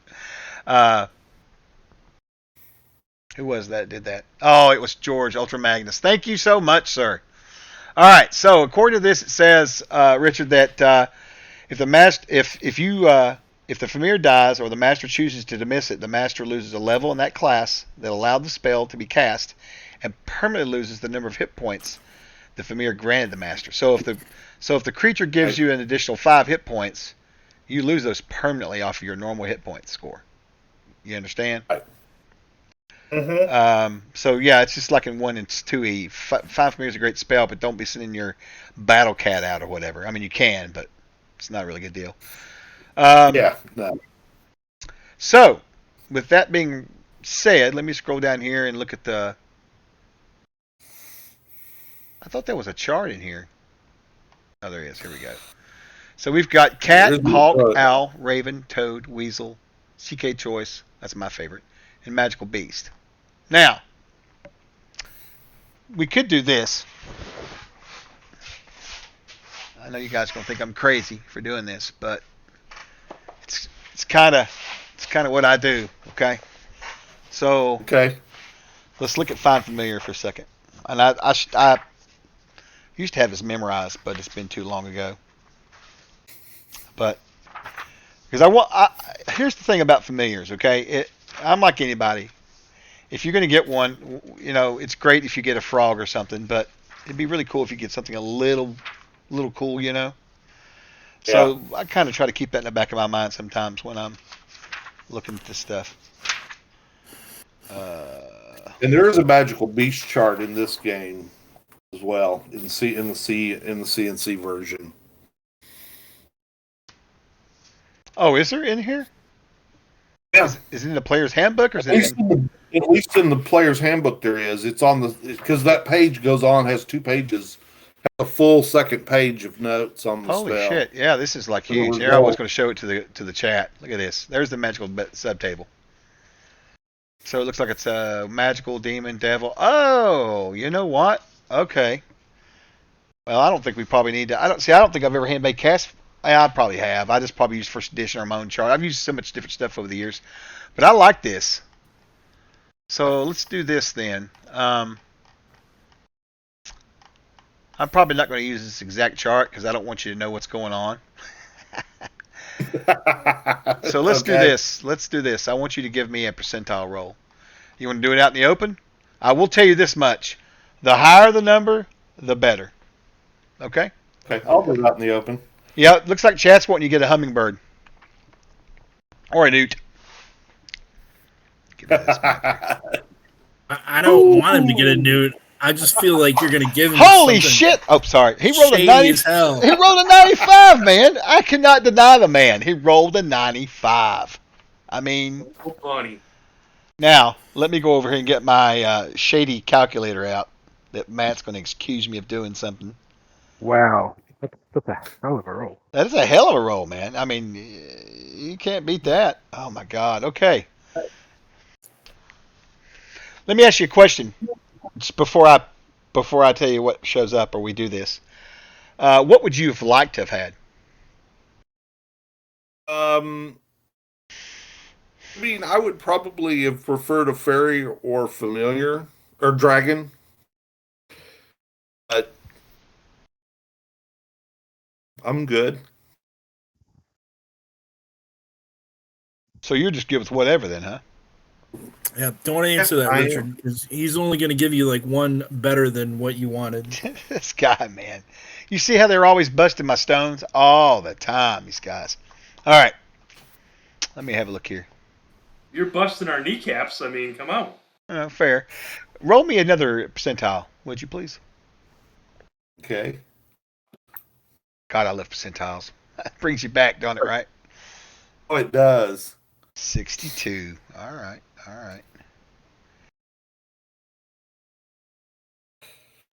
That probably has more to do with alignment than anything else. I What is your alignment, by the way? Or do you? If you don't want to say it out loud, I can look it up. I don't remember actually. I'm neutral. Oh, chat. I need to tell you real quick. They had another party member who was a cleric. All right. Turns out he was an illusionist and he was planning on killing all of them. But he's gone now, though, unfortunately. Bad things happened to him. Bad It things. just wishes he could have been the one to do it to him. Yeah, I know.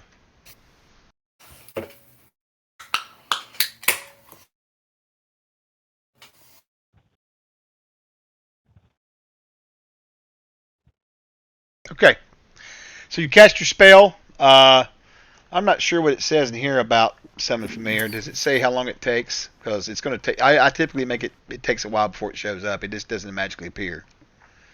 Yeah. It has to find you. Does that make sense? Casting time 1 day. Yeah. So it will. You cast your spell, and then that's it. You just wait to see what happens. But You rolled me a couple of damn good rolls there, so I'm gonna make sure you get something other than a newt. Maybe I'll get you a tiny ape, and you'll be purple colored. Ooh, a chimpanzee. Yeah, call it the mini grape ape. Anyway, Yes. all right, is that it for everybody? Absolutely. Anything else before we head out?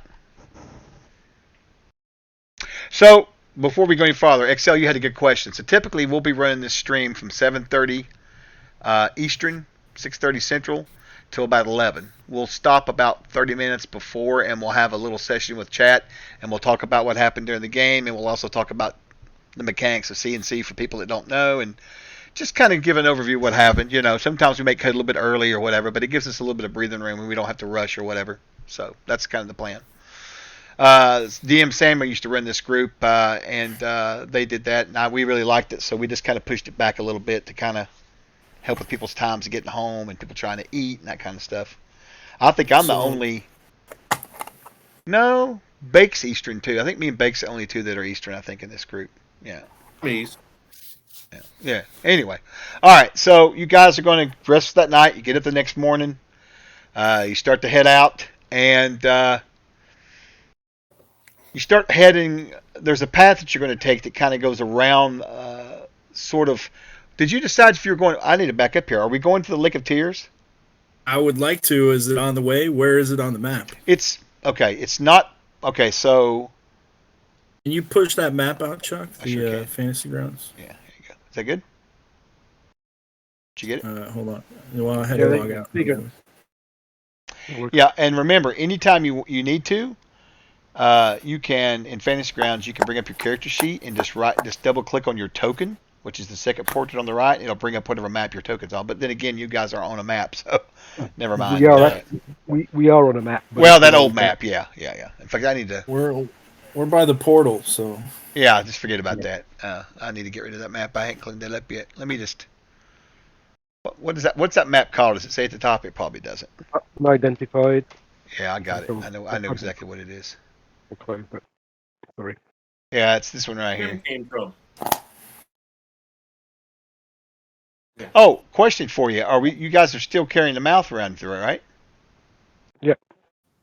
Oh yeah. So, just so you guys know, they have a magic mouth that's on it's on a what is it on, guys? A plank board or something, right? Wasn't it Yeah. from the that divan that we broke apart and used that to create a structure for him to be on? Yeah, they built this thing out of the wood of this divan or couch, what do you want to call it? Absolutely. can we go back and say that when me and Tabul were drunk, we tried to feed many different things to the mouth?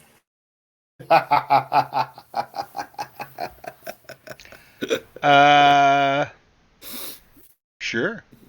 I like how you think. That's pretty cool. Did the mouth get drunk? I don't know. Let's see. You might. Because I'd have given him all my liquor instead of. Yeah, he got shit faced actually. Did he give away any secrets You know what? in his drunken stupor? He spoke a strange language, very strange language that you didn't recognize. I don't think even you speak French, do you? No, that's right. No. No, you're good. I don't like Tim anymore. You what? Nid has a thing against French speakers. Oh, well, that's not very nice of Nit. Hey, they're Unclar worshippers. Oh yeah, Uncle R. That's funny. I ought to come up with some you know what I ought to do? I need to come up. This is a really good idea for a stream. Is come up with some base history about the campaign and stuff, and put it in there as like a command. They could people could look it up, the history and stuff and whatnot. That would be interesting, actually. Right, so push the map out to me one more time. Okay. Is it in images? There you go. Did you get it? Yeah, I got it. So All right. that is where the arrow is now, where the Lake of Tears is? This is implication. So basically there is a way to go up in the mountains somewhere in here, but you can go over to this clearing right here, and this is about where that Lake of Tears is. So you're talking about probably about a day's journey out of the way, and a day back, so 2 days out of the way. But that's up to you whether you want to, what you guys want to do. I mean, the rest of them don't really know where they're going, right? No, you're basically the guide, so to speak. Right. So I'll be like, it's this way. Unless anyone in the village would have talked to Nit while he was looking for all kinds of information.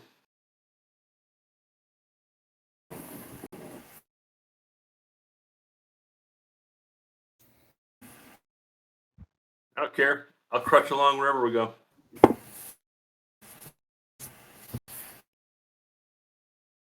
Does that sound all right to you guys? While we're traveling, Nit is going to start picking up some of the jungle foliage and work on camouflaging his crutches and himself. Good call. Yep. Did you get painted up by the elves? Probably. I mean, so yeah. Wait, does that make us pretty much invisible in the jungle, Chuck? It makes you're the only one that had it done to. Why would they paint up someone who's not part of the tribe? Oh, because No. I asked the chief if they would. No, they won't. And it's so darn cute. No, they you stick out around your buddies here, but in the jungle you don't stick out. They stick out. You see. All right. So you guys give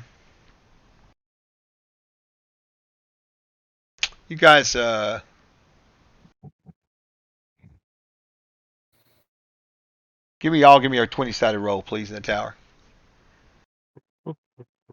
So for scribe purposes, did Lars get a familiar? You don't know. He cast a spell. Hopefully he got something. Oh, there was one other thing I need to do, actually, Lars. I need you to give me a Ars Magica check in the tower. Okay. Yeah.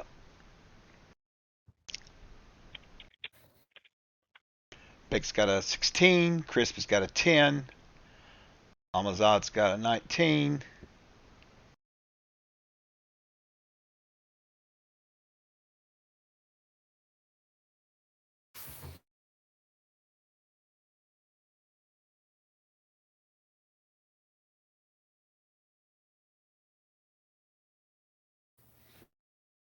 Oh, I didn't know what was going on here. You guys rolled in the tower. Yeah, I just wanted you to roll it in the opening. No, I told him to roll in the tower. I'm sorry. Or did I? No, you told us all to roll a d20 in the tower, and then you told him to roll a Ars Magica in the tower. Listen, let me tell you, chat. There is no group on earth that is. These guys will not let me screw up. They're on it. And you're right. So, all right, that's fair enough. It's just interesting because here, check this out. You guys don't know this, but for example, Lars just rolled out in the tower, and it says Lars Miss Lorson, right? All right. But when he rolled in the tower, maybe it'll let me do it. Yeah, see that? That was the Ars Magica check. Yeah, but my point is, though, when it's in the tower, it gives your player names. It doesn't give the character names. I don't know what. Wow. I've never noticed that before. I don't think that's all. I think that must be something recent they've changed. I don't know. But whatever. It's fine. All right, let me. There's a setting for you to change it. What's that? I wonder if they have a setting in there for you to change it. I don't know. I'll have to check and see because they may have done an update about it. All right, so you guys head out. Anything else you want to do as you go trotting through the jungle here? Nit's going to work on camouflaging himself. Okay. He finds little sap and anything that's kind of like got green colorings and stuff or dark colorings. He'll start applying that to his bandages. And all right. I'll keep an eye out for herbs or other plants that, herbs that heal and other plants that might help him camouflage himself. Who here has herbalism or something like that? I know you do, Percy. Anybody else in the group? Nit just has deerstalker, so. All right, so Percy, give me an herbalism roll in the tower for the day. And Percy, they will see your PMs to me, just so you know. All right, so you need to calm it down just a little bit. Just so you chat knows, he likes to talk dirty to me behind the scenes. But I'm, That's so untrue. yeah. All right. So you're going to be looking around for any kind of herbs you can, particularly anything that's useful. All right. Anybody else got anything you want to do? We're going to head on out. You guys are going to travel for most of the day. Let me check real quick. Actually, you know what? I don't know where it's at, so I'll just use my dice over here on the table. You don't always need fantasy grounds for what I need. Bull. All right, so as you guys are traveling along, a light rain will start to fall, and it will rain for most of the day. It's not a heavy rain or anything. There's still sun shining in the sky and that kind of thing, but it's raining. You do your best to keep yourselves covered up and dry.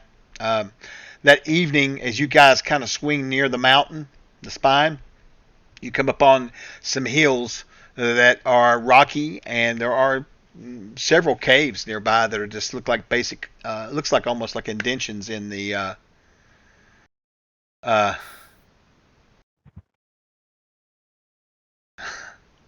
yeah. So I've got notifications on from my phone on my computer, so I can see stuff. So yeah, it's good times. All right. So anyway, you guys will find these depressions. They're kind of like I don't want to call them caves, but they're just places where you can get shelter. And you guys will settle into one of them. You're going to camp. There isn't any lightning, any thunder. It's not really a storm as much as just rain. Do you guys want to keep a fire or not? Poison is. Yeah, we should probably keep a fire. Oh wait, Okay. what's the weather like? Remind me. The weather's just a small rain. It's not real strong. There's not a lot of wind. It's not a storm. But is it cold or is it? Oh no. Damp. No. I guess probably in the temperate zone it would be, but down here it's sort of warm. The rain's always warm here typically. We probably don't need a fire then. No. Unless we want to have like a small one in the back of the depression in case we needed fire it quickly. Well, my thinking was if someone wanted to try to read any books or want to memorize these spells or that kind of thing, or just want a fire to cook food on or whatever, I mean, and typically you remember guys in the house rules. If you use a fire or if you are at a warm hearth, like in a tavern or something, it gives you a little bonus to your healing. But you guys are healed anyway, so. We're healed anyway, but. All right. And let's see. Let's look at the marching order here, or not marching order. What order?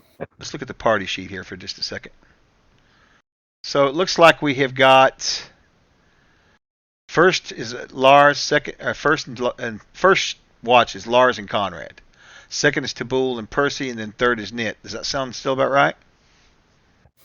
What we had. Yep. Yeah. All right. Just want to make sure. And let me check one other thing real quick. Oh, do you have a question? I said sounds good. Okay. All right. Let's check something else here real quick. Yeah. Okay.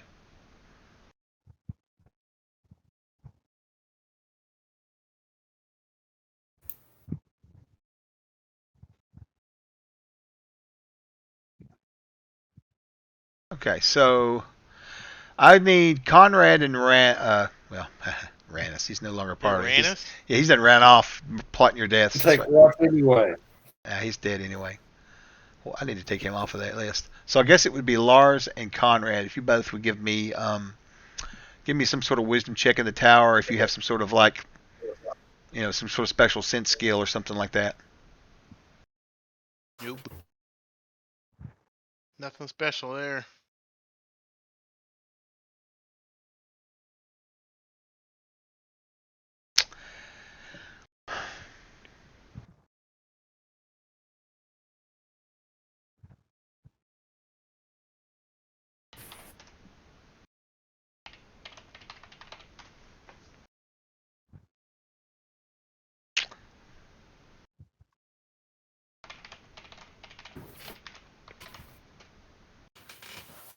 I gotta return a message here real quick.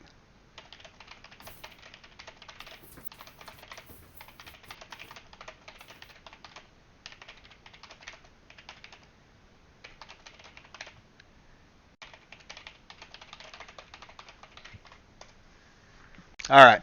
So you guys will be sitting there around the campfire, doing your thing. Everybody's asleep. Conrad, you didn't drink. I mean, you drank a little bit and you had a hangover from that party, but you've not done anything else. You've not had any of their weird herbs or anything like that. You don't typically tend to drink a whole lot anyway when you're traveling. I know Nit likes to drink, but I don't think you do typically, do you? Right? No. Not really. Not in moderation. in moderation. So you don't really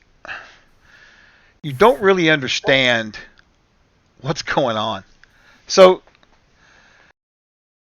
you were sitting there. Oh wow, what is that? How did that get to be so big? That's what she said. No, be nice. Can I say?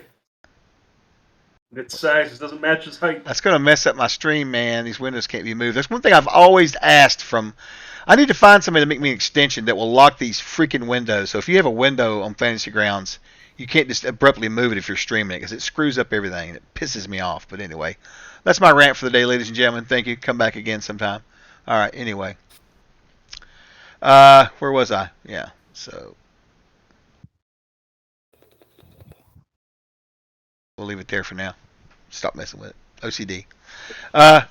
You look across the fire, and for just a second, you see a tree, one of the trees here, the jungle trees, right? You could have sworn it had a face on it. You kind of do a double take, and you look at the tree, and it's got some knobs and stuff on it, but what? You know?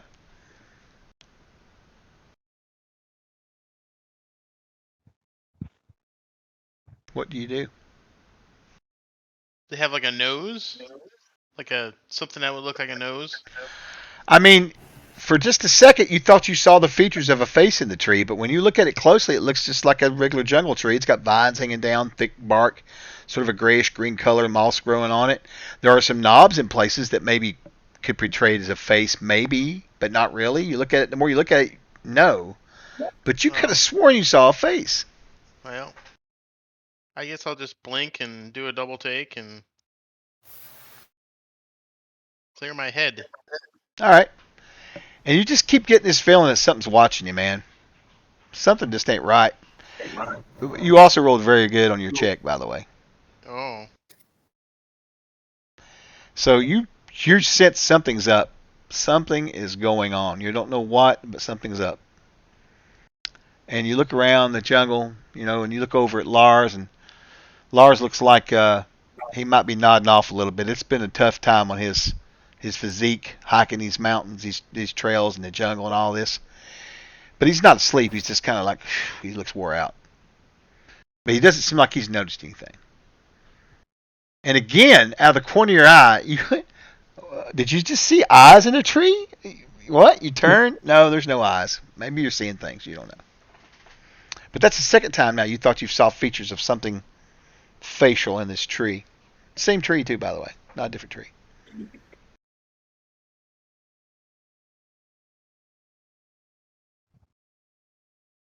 Do you say anything to Lars or no? Seeing this? Are you seeing this, pal? Seeing what? Looks like a face. Face? Where? In the tree. If you can imagine. Which one? Yeah. All of them. Is it all of them or just one of them? Well, no. I mean, at first you think maybe, but then you look around and no, you think it's the same tree actually. Now that you're looking at it. Just one. Yeah.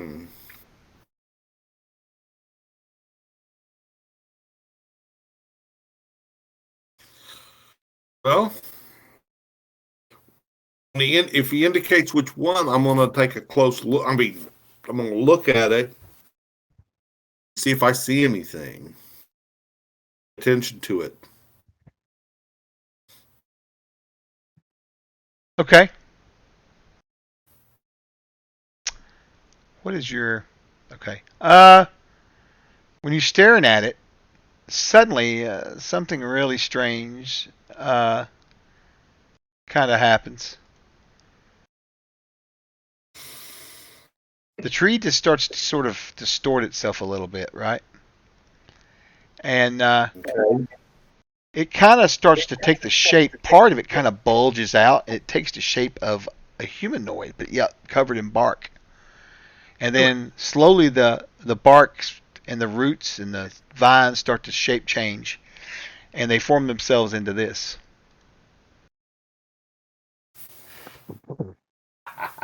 Evil, kill it! Now Taboo's thinking, Hey, you're asleep right now, Taboo. You guys are still asleep. we're still asleep with this. Yeah, you're still asleep, unfortunately. Otherwise, I'd throw a pitch on it and light it on fire. And so this being, it looks. Well, Conrad, yeah, it's not going to be a stranger to you and Lars. Perhaps Percy has never seen a creature like this, but you guys have seen an elf before, a regular elf.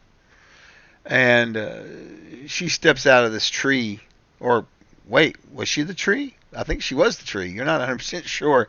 I mean, there's no tree there now, but there was a tree anyway. And she says, "Where are you going?" Going to the lake, miss. A lake. What was it called? Yeah. The lake. Lake of Lake Tears. of Lake of Tears. Tears. Yeah. Yes. She kind of tilts her head for a minute. Says, "Lake of Tears." And who may you be, farmer? I'm Conrad. We're here helping our buddy go see his master, pay his respects. Oh, and what's your name, sir? And she looks over at Lars. Lars. Arsemus. Nice to meet you, Lars. Lars Morton. So, Lars, you and your friend Conrad here are journeying with these folks here to go to this lake to honor his friend. I see. Yes. You know, I honestly, to be honest with you, I probably don't need to role play this anymore. I'm not very good at role playing this character. So, why don't we bring in our new player for the night? You want to hop in and play your character? Mr. Character. Yeah. Surprise guest. Surprise guest. Well, not really a guest. She's going to be joining us after tonight, actually. Ready? Unless you let me light her on fire. Lord. There will be no fire lighting. Now, as soon as you get your camera on, you can make fun of her because she's wearing a special wig for tonight. But anyway, I would never make She's fun bald of in that. normal That's life, called, it looks like. so this is called character immersion. this is Mistress Beach Mittens, and she's going to be playing a new character. What's your character's name? Saria Khalifas. Saria Khalifas. All right, so you can bring Saria onto the board if you'd like, and Alrighty. continue your conversation if you'd like. All right. Saria is a primal druid from the mainland. From Darkenfold. What is it? Darkenfold Forest? Yep. Yes. She has come across some interesting information in her tribe's archives. And when she was told to leave it alone, let's just say she had a hard time doing that. So she's decided to come out here and search for said artifact and see if it really does exist. Along the way, obviously, she has met your tribe, Percy, and found that they are in need of it as well, so has offered her services in helping. And that's how I've come to be here. Oh, cool. Very good. Welcome. Oh, I'm actually from Avignon. I'm an Eithram. So I'm sort of in your neighborhood. I've been to the Darkenfold, but yes, I'm from the same side of the of Arid as you are. Please join our humble crew. have a few sleeping, including one person from the village you have visited, and we are just left. Do you guys want to wake Well- them up now? Say hello, but I think I'm sleeping.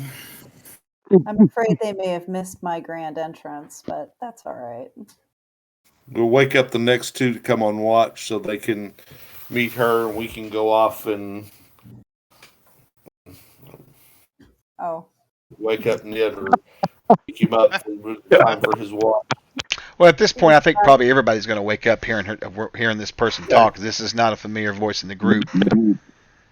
So let's just assume that she wakes up and, or they wake up and you guys can see her standing there.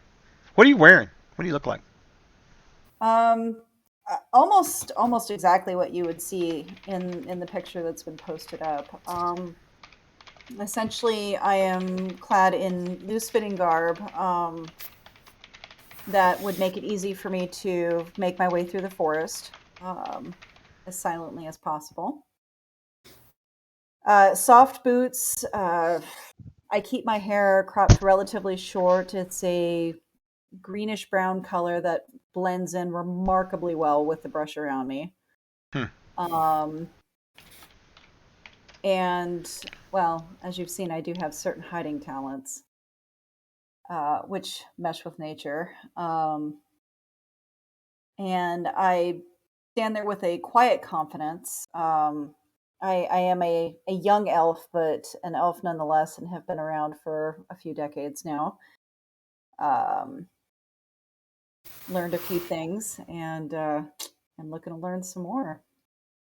So I've been watching you guys for a while.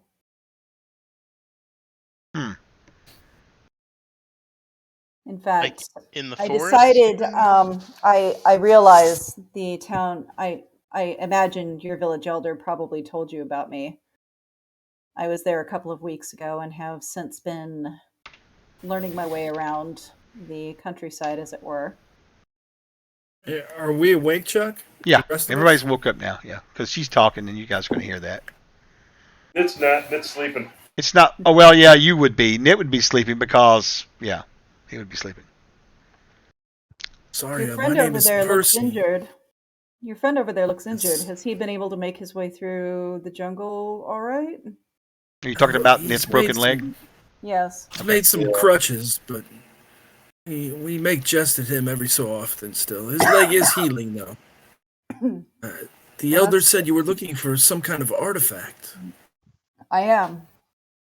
And apparently it is the same artifact that your elders need in order to cure that terrible plague that is, rampaging through your society.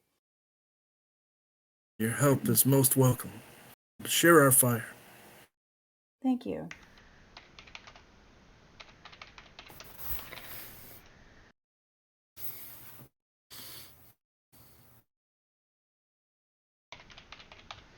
I will. No, take a I seat mean, in the I'll nearest fill her spot. in on everything that we've went through so far.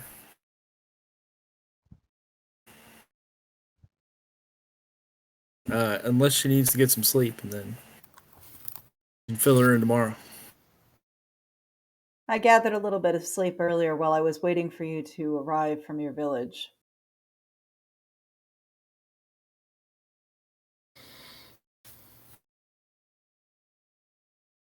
I figured Let you me would tell make your you. way at least to these caves before the storms overcame you. Let me tell you the events that have transpired so far, and I will fill her in on all the juicy details of all the stuff we've fought and Okay. portals and all that good stuff. All right. Okay. All right. And do you tell them what you're wanting? Yes. You're just basically looking for somebody to help journey with you. What, up into the mountains there? I am. It pains me to admit it, sirs, but because I am not familiar with this particular region, the maps that have been provided by the tourist industry, might I say, have not been as accurate as they may portray themselves to be. So I was hoping that, being that Percy, yourself being native to this region, may possibly be able to help me find said artifact a little bit quicker than what I've been able to do in the past couple of weeks. I don't have much experience on the spine itself, but I will do whatever I can to aid you. I'm sure us working together will probably lead us along to that goal.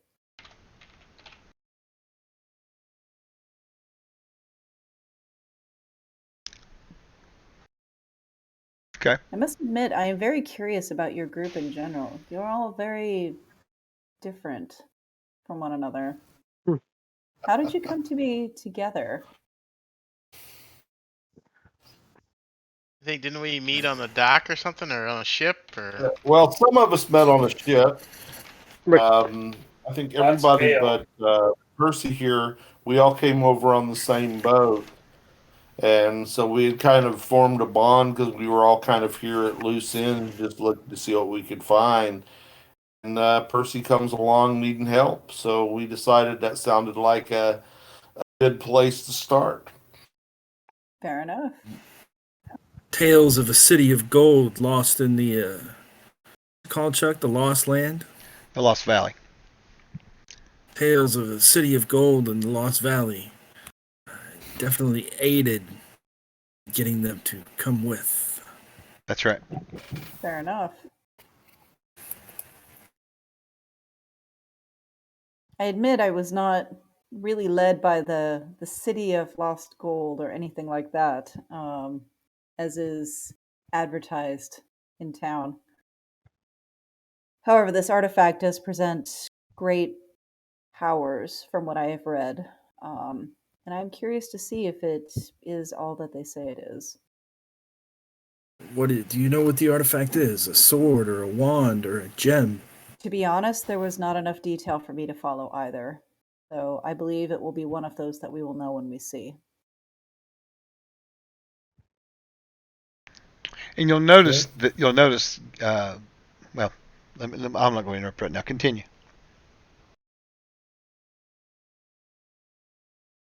I think you were going to say something, weren't you, Chris? Oh, no. Nope. I was thinking, but wasn't going to say anything. Oh, okay. All right. If you guys, is that all you want to do right now? Basically, is continue your rest, right?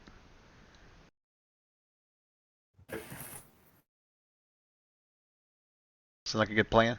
Yes? No? Maybe? Sounds like a good plan. Yep. Sleeping, so I don't care.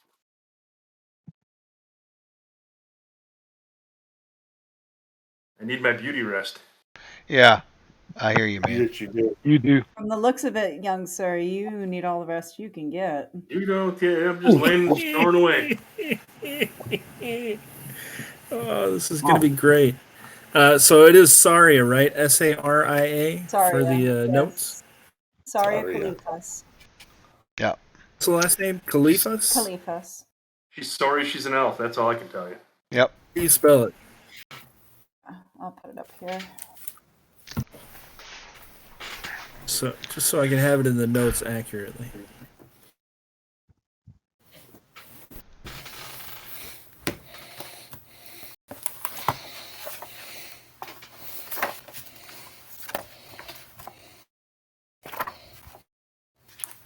Next day, we head out.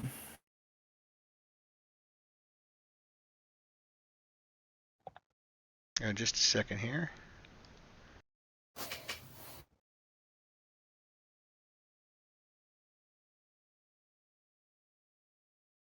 Okay. All right. All right. So you guys are going to camp. Now, one thing you'll notice while you guys are sleeping tonight, she'll probably bed down somewhere, and you'll notice that she's got an old-looking. It looks odd looking. It looks like some sort of old clay tablets that have been bound together with what appears to be some sort of fiber. And she's going over them and looking at them very intently. Okay, and she doesn't really seem to. She doesn't really seem to even pay attention. You guys, she gets so engrossed in her research. She's clearly researching something or looking something up, but you can only assume it's probably got to do with that's got to do chat. I'm sorry, I gotta stop looking at chat. These guys are cracking me up. So, but obviously she's doing research on whatever she's wanting to do here with this Lost Valley thing. You assume that's all you can assume. She's doing something like that. Either that, or she's just one of these people that's really into late night novels or something. Maybe I don't know, Fireman's Love or The Beauty and the Beast or something. Whatever. But anyway, yeah. So you guys will go through the night. Everything's fine. Everything's good. Well, when Tubble and Percy wake Ned up for his watch, he'll probably be like, "Wait, what's that? What's that thing over there?" That's right. Stab it. That's right. This needs Oh, to be look. shot. Sorry, guys. We've got our guest. We've got a raid. My buddy Lorga Sumba's raided us with looks like about 100 folk. Welcome, raiders. Welcome to the Troll Welcome. Alerts channel. What's going on, everybody? How you doing? They were just waiting for me. Listen to those followers. They were. What's that, Chris? They were just waiting indeed for Mistress. I guess they just rolled in on us here. Welcome, everybody. They want to watch the burning of the witch. Oh, mercy sakes. Look at all these crazy folks rolling in. I hope you guys had a good go to a stream. lake. We can see if she floats like a We duck. don't have a duck to make sure she's a witch. Oh, my God. You guys are cracking me up. All right, I tell you what. Let's take just a 3-minute break. If everybody wants to in the bathroom, get them a drink real quick, and then I'm going to talk to the stream for a second, so I don't ignore you guys either. So I just want to welcome everybody to come to the stream to watch. We are running the jungles of Inklu-Naid. That is an area in our world of Aird here that Troller Games produces. And these guys are basically running around in the jungle, so to speak. If you guys are curious, Aird, this is Aird right here. This is the part of Aird. What game are we playing, Chuck? We're playing Castles and Crusades for y'all that didn't know that, right? I think a bunch of people knew that. Look at all these people out here from Jay's stream. Oh, look at all these first-time people, too. God, there's a bunch of them. Yeah, there's probably going to be a witch burning. Evidently, they've convinced she's a witch, it sounds like. This may go bad. We have a new player with the group tonight, and she showed up, and now they're going to try to burn her, it sounds like. I don't know. 1 free, and it's a problem. I don't know. Yeah, this is Fantasy Grounds, by the way. Someone said that in chat somewhere. It went flying by. There's a lot of talk up here. Oh, yeah. Yes, sir, it did. 95. Yep, that's true. That's very true. There's some good ones in here. Oh, I like the peppers. Very good. Yep, get the Adventures Backpack for FG. It's going through Q&A right now. It will be released this year. That's all I can tell you. We have a schedule planned, but what's that? We have an advanced copy here on the table. So, Chris, Tell them about the weekly show, Chuck. the weekly show. Oh, Yeah. another I mean, follower. we've got- Boy, this is going wild tonight. Wow, this is good. ELG has many shows, but we will have live play every Wednesday. We hope. Yeah, so we have an AMA show on Tuesday nights that the CEO runs. He does 2 shows a week. One on Monday night, or Tuesday night. It's basically just ask what you want, and he'll answer all kinds of questions. It usually turns into a discussion about pop culture, almost always. Thursday nights is GM Tricks of the Trade, and he does talk that night. He picks these tips about GMing. He's been doing them for years. We've got like over 400 tips. Actually, I think we're going to put that into a book. But anyway, so you can come on Thursdays and just bug him to crap about. He'll have a topic he'll talk about. It could be healing, it could be magic items, or whatever. And then this stream here just started up tonight. We used to do it back last summer. These guys were with a different CK, Castle Keeper, and then he had to go back and do some work, unfortunately, so I took over. We've been running quietly behind the scenes, and then today we decided to start streaming it, or been working up to it. So it's been so far so good. Having you guys show up and watch is awesome. We really appreciate it. This is cool. Canadian Ancient Gamer, Patrick, look at you handing out the subs. Thank you so much, buddy. I appreciate that. That's awesome. All these follows, I'll have to go back and look at all this later. This is awesome. Typically, when I run streams for us, I could look at all this data while Steve and them's yammering away. But since I'm running the game, I'm just kind of letting it roll for now. But yeah, yes, new player torching's not another one. That's right, Rip Artist. Yeah, so well, I hope that they don't burn her at the stake. I don't know. Listen to this. Chuck doesn't give any prizes. I will have you know, starting next Wednesday night, I will have a prize every stream, just like we used to do. Hey, no one But ever not said we had tonight. to use a steak. What's that? No one ever said we had to use a steak to murder. I didn't Oh, say fair, you fair. give any prizes. I said you don't get any prizes. He asked if this was an endless world game. I said Oh. probably not because you're not qualified to get prizes. You're so funny. Anyway, anybody who plays on any of my tables is automatically counted for Endless Worlds, but that's actually not been released yet. But we actually, if you want to know a little bit about that, that's our organized play program that's almost done. Well, the baseline of it's almost done. I think I'm waiting for Steve and us to go through the code of conduct stuff. We've got the registration done. We've got a new Discord server just for that, which isn't open to the public just yet. But we're going to start bringing people in parts of March and then definitely through April. So that's going to be pretty exciting. But yeah, the whole premise for our organized play is real simple. Just play something that's related to our products. It could be 5e, it could be Crusades, it could be Amazing Adventures, Harvesters. It could be set in the world of Aird using first edition.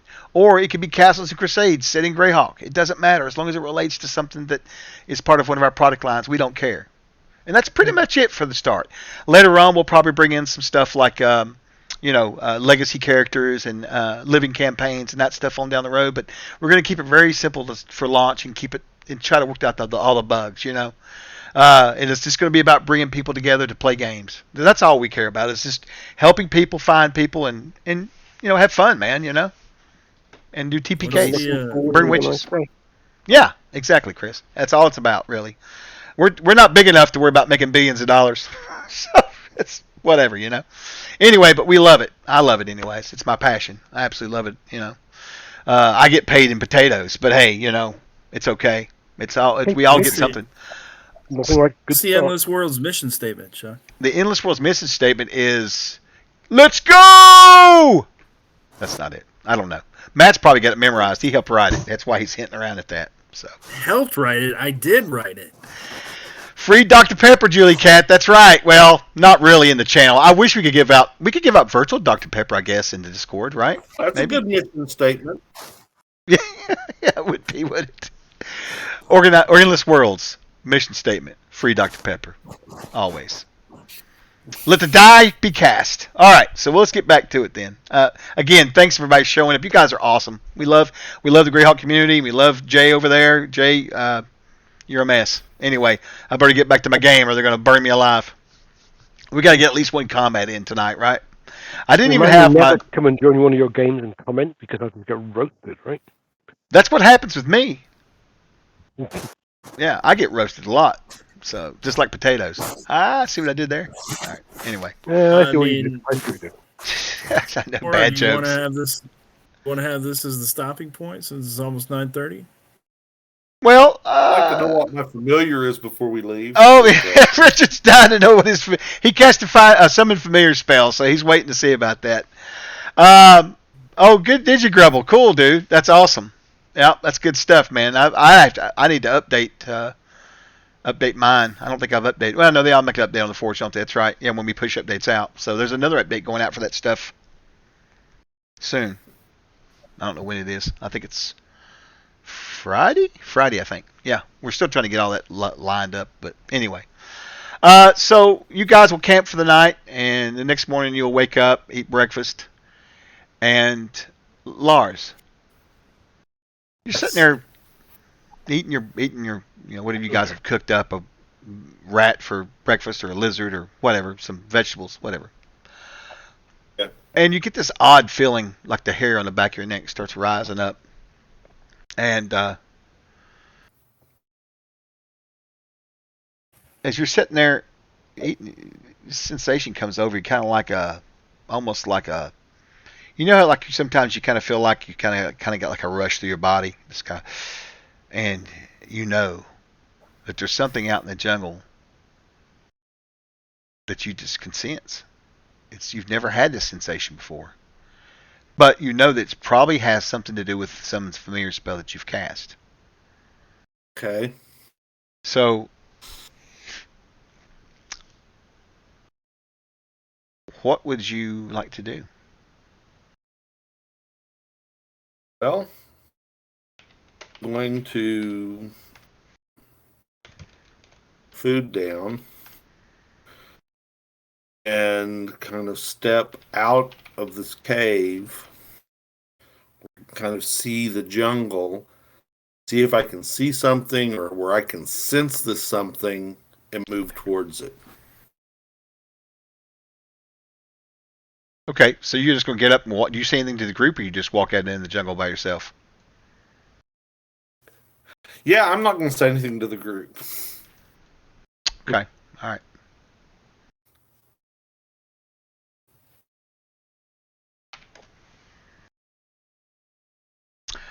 You go out and you just walk away into the jungle. You walk for probably about 30 yards.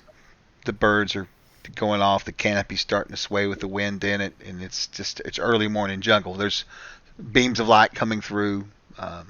It's very, very serene. And the farther you walk, the more peaceful it seems to become. For a few minutes, you almost feel like you're at home, even though you're in this dark, strange jungle halfway around the world from where you're from. And you kind of feel something sort of like brush over you, like wind almost, just lightly. And you kind of look around to the left and the right, and you do like almost a 180, and you look behind you, like back towards camp. You know, you can't see them now. You've went far enough away now. The trees have blocked the way, and you don't see anything. And then you smell it. It smells like flowers almost. It's a real delicate smell. And yet more wind is lightly touching you. And you turn back around this way, and then there, up in the air before you, is a creature flying. And that's what it looks like right there. It looks like a small dragon up on a branch of one of the jungle trees, multicolored, beautiful looking. And he seems to be looking down at you, or she or it. You don't really know what its sex is, but it's just kind of looking at you, kind of its head turned at you. And in your mind, you hear a word, one word. Master?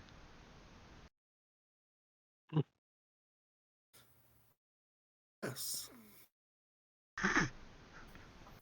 Lars. Your name.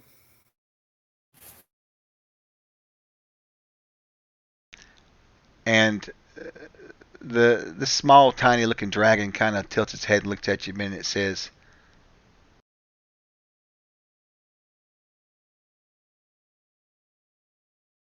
"You may call me Coffee." Nice to meet you, Coffee. Why have you summoned me? I felt the tug of your magic, so I have come. I have summoned you because I face many trials. I need your assistance. This creature is beautiful. I mean, the picture doesn't really do it justice. It's just so whimsical looking, beautiful with its wings and multicolors and stuff. But as it talks, you can see within its mouth, as you'd expect from something that looks like a dragon, shredded teeth. And it still has sort of a dragonish look to its face and everything. You know, it's kind of unsettling because it's so pretty, but yet it still has that dragon-like look. You know, which because it is some sort of a dragon, you assume. And it says, "What are you doing here in this jungle? You are not from here." No, I am not from here.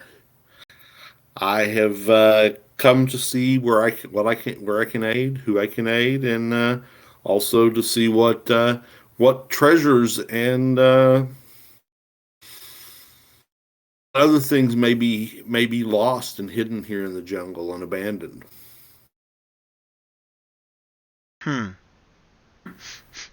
I smell others nearby. Are those your friends? Yes, they are my friends. Why are they here? Well, I have one person who is local, and he is here trying to find cures for a plague that is hurting his people. We have others that, like me, came here from other places in the world, looking to make a new start of it in a new land. And we have someone here who's on a specific mission to try and find an object of great power that she has been sent forth to find by her elders.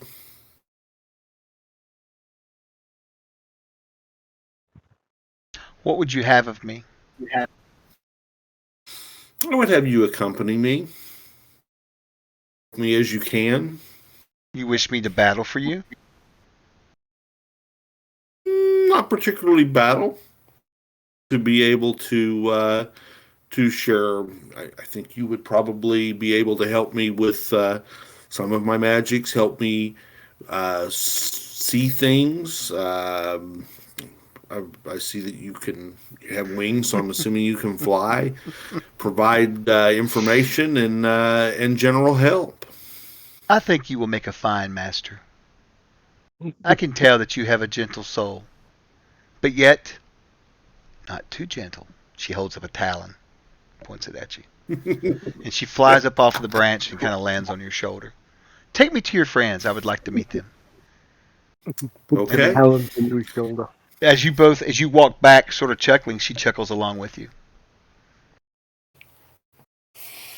So Now- I'll go back to the cave.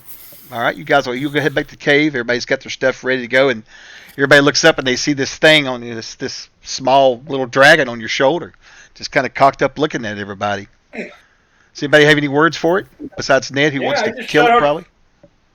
It's about to eat This you. is coffee. I She look says, over and Lars very is getting quietly attacked by a say, Kill it. Ned brings up his She will crossbow. be joining us now. So we may have some eyes in the sky at time, which could be helpful in this discovery. Mhm. I look over It's- and very quietly nod my head. Ned slowly brings the crossbow between the Welcome. little pseudo dragon back to Sori, back to the pseudo dragon. and the small dragon kind of flutters up off of your shoulder, Lars, and flies around Laria for just a second. And kind of flies up to you, and just kind of looks at you and tilts its head and smiles at you, and then flies back to Lars. It seems to really have taken a liking to you for sure. But then you're probably the only one that's had a bath in this group in several months. So let's face it, that's probably what's going to happen. What's up, Prometheus? How are you? Thank you for the raid. I saw you sneak in there. I've been almost drowned multiple times. I think I'm pretty darn clean. Yeah, well, that's a fair point. That's a fair point. But you've not been in any water in a while. You've been, well, I don't know. It's debatable, I guess. After all, it is easier to hide oneself and to work with nature when one is clean. Well, that's very true. You are wrong. All right, so I think at this Smelled you a mile away, my friend. Oh, No, you didn't. Because I smell like this jungle. Mm-hmm. Uh-huh. boy, I tell you, strange these two have such a banter in game. This is gonna be awesome. Yeah, it's gonna be hilarious. You guys see what I brought her in for, right? Sort of. So she's here. She's here to neutralize some things for me. Or ramp them up. Ramp them I was up. going to say, or just like poke the bear a little bit. Fire it up. Yeah. Anyway, we're gonna stop the session here as far as the adventure goes. Typically, when we play, we'll end the session and we will talk a little bit about the game and what happened, and if people have questions about Castles and Crusades or that kind of thing, they can. Another new follower. This is fantastic. You guys are just awesome tonight. Really happy. Happened. I didn't Yeah, get they to were stab just waiting nothing. for me. So I want to talk to the group about something too. You guys here in chat can be witness to this. God, look at those Ship of Fools emotes there, mimics. I'm jealous. Anyway, so we're going to start something tonight that I've kind of hinted around you guys about for a little while. Now you guys know in the game, in my game, I house rule some things, of course, like everybody does. But one of the things I house rule, and I don't think, actually, I kind of forgot about this with you, Saria, or Mittens. But let's see. Yeah, right here. This right here. You see this right here? Saria? This is a custom item in my game. that I run in all my games, whether it be face-to-face or whatever. It's called an incentive coin, okay? Okay. And the way this incentive coin works is, you probably don't see it because I didn't send it to the group. I keep forgetting sometimes you guys can't see some of these pictures. Yeah. So I there you don't go. see it.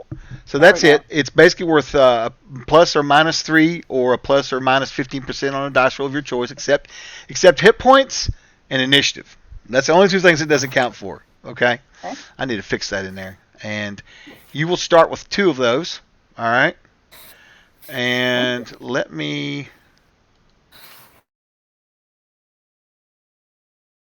fix this down here because I forgot about that. Except hit points and initiative, because we don't do bonuses on initiative with rules as written, Castles and Crusades.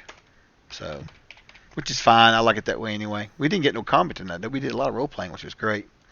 All right. So anyway, so that's kind of how that works. So what's going to happen is on your character sheet here. Let me find your character sheet. I'm going to bring it up.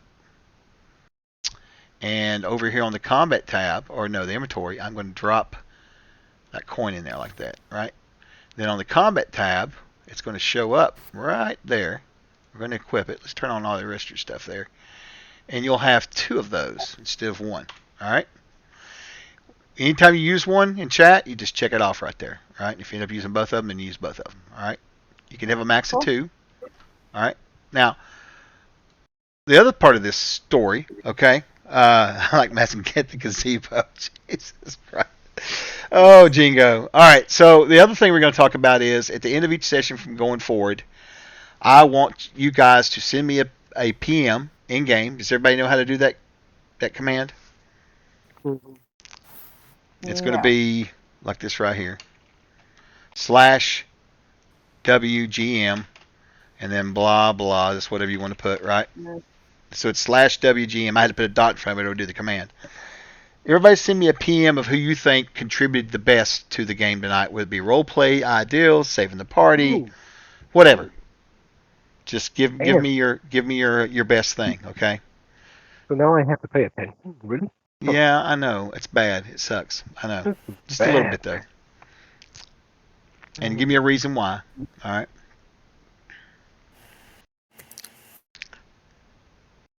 And once I tally the votes, what's going to happen is we're going to have a little ceremony here. Not really a ceremony, but I guess a giveaway. This is my way of having you guys reward each other. Okay. All right. And that's 3. That's 4. All right. Okay. All right. That's good. That's good. And I think the only person I'm lacking is what? Conrad? Who's not at his chair. No, he's in the kitchen eating ice cream. Oh, he's eating ice cream off camera. You see what's going on, chat? Already. Totally valid. Wait. You would rather eat ice cream than be with us?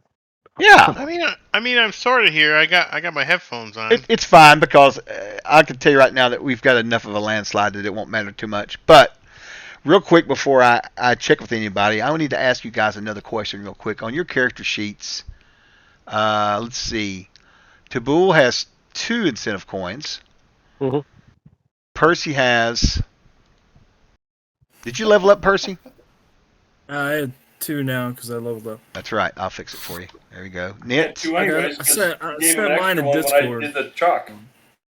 That's fine. What's that? That he had 2 anyways because you gave him an extra one when I did the chalk idea. Yeah, that's true.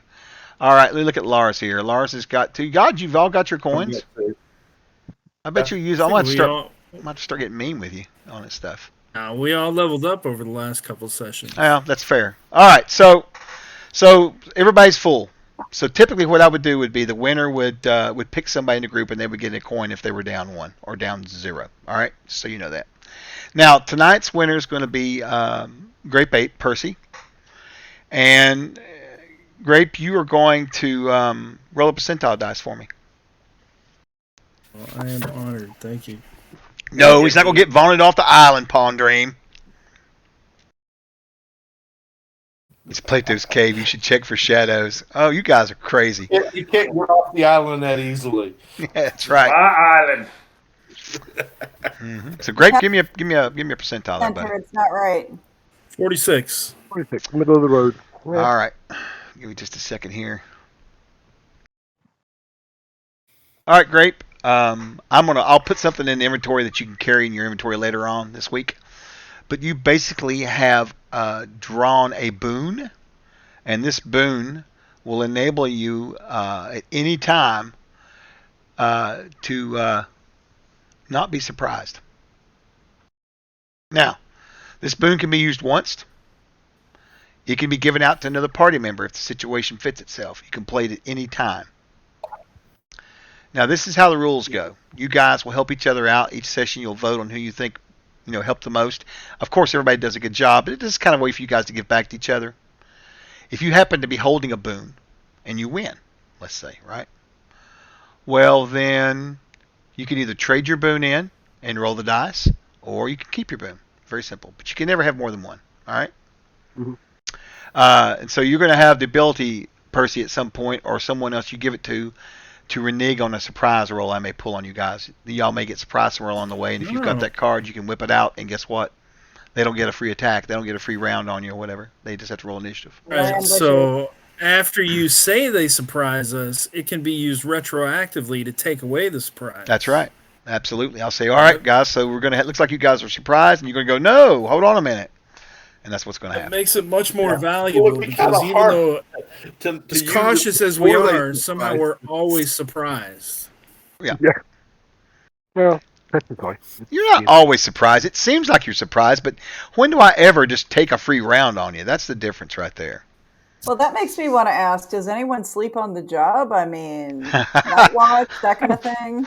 There's a couple in this group that might sleep a little bit. I don't know. I'm guessing knit, but I'm not sure. Never happens. Totally. No, never happens. Totally. No. That was Radis. Yeah, Ranus. That was the that was the guy I was telling you guys about earlier. He was a previous player, and he actually was plotting all their deaths. He was dreaming about the Jim Jones Kool-Aid. Right. Yeah, he was trying to recruit people for his cause, but really it's a long story. He may return, you never know, as a protagonist, but the bottom line is that would have played out. Yeah, well, he was on the run. I paid money to see that. Yeah, because he had killed a bunch of people through his church, and so he was a charlatan, carpetbagger, whatnot, opportunist. That happened down in the Darkened Fold, didn't it? What's that? That happened down in the Darkened Fold, didn't it? Possibly. But yeah, it was great because he was playing an illusionist, guys, and he did a good job. They thought he was a cleric. They thought he was a weird cleric, but he did a good job as far as, keeping it pretty hidden as well as he could. I thought he did a good job with it. They definitely didn't know he was plotting their deaths. I seem to remember a couple of my people catching someone stealing rare herbs for nefarious purposes. Possibly same dude. I don't know. Possibly. You guys will also notice that we've stopped the game, though. We'll do that next time. I started to bring something else up. I'm still in game mode. So we'll trade coins for spells. Yep. There were some people that had some questions in here about Castle Crusades a while ago. So if you have any questions, we always at the end of the session wrap up and talk about the game. If you have some, you can ask then if we don't get them answered during it. But we've got a lot of people that show up here and watch streams, and they're very big fans of the game. So they're just as much as experts as we are. We are going to go see what happens next week. These guys are going to go. What are you going to go up into? You've got to go to the Lake of Tears, don't you? We got to camp. We've got to go there yet. Yeah, that map on the map right there. See if the witch floats. Right there's the lake. You guys are about a half a day's journey from that lake. Well, you should get there probably by the end of the day, and then you got to camp somewhere and then do whatever you're going to do with him. Mm-hmm. I'm curious to see now this is out of game, okay? So before you guys rated this, and the ones that were hanging out know this, Percy here, right, has decided that he wants to go find his mentor's grave. Now, supposedly he's going to be doing some sign of praying over it, but outside the game, I kind of feel like Percy's going to literally grave rob. Is that what's happening here, Grape? That is not at all what's going to happen. That's not all what's going to happen. So you're not going to rob somebody's grave and take their books.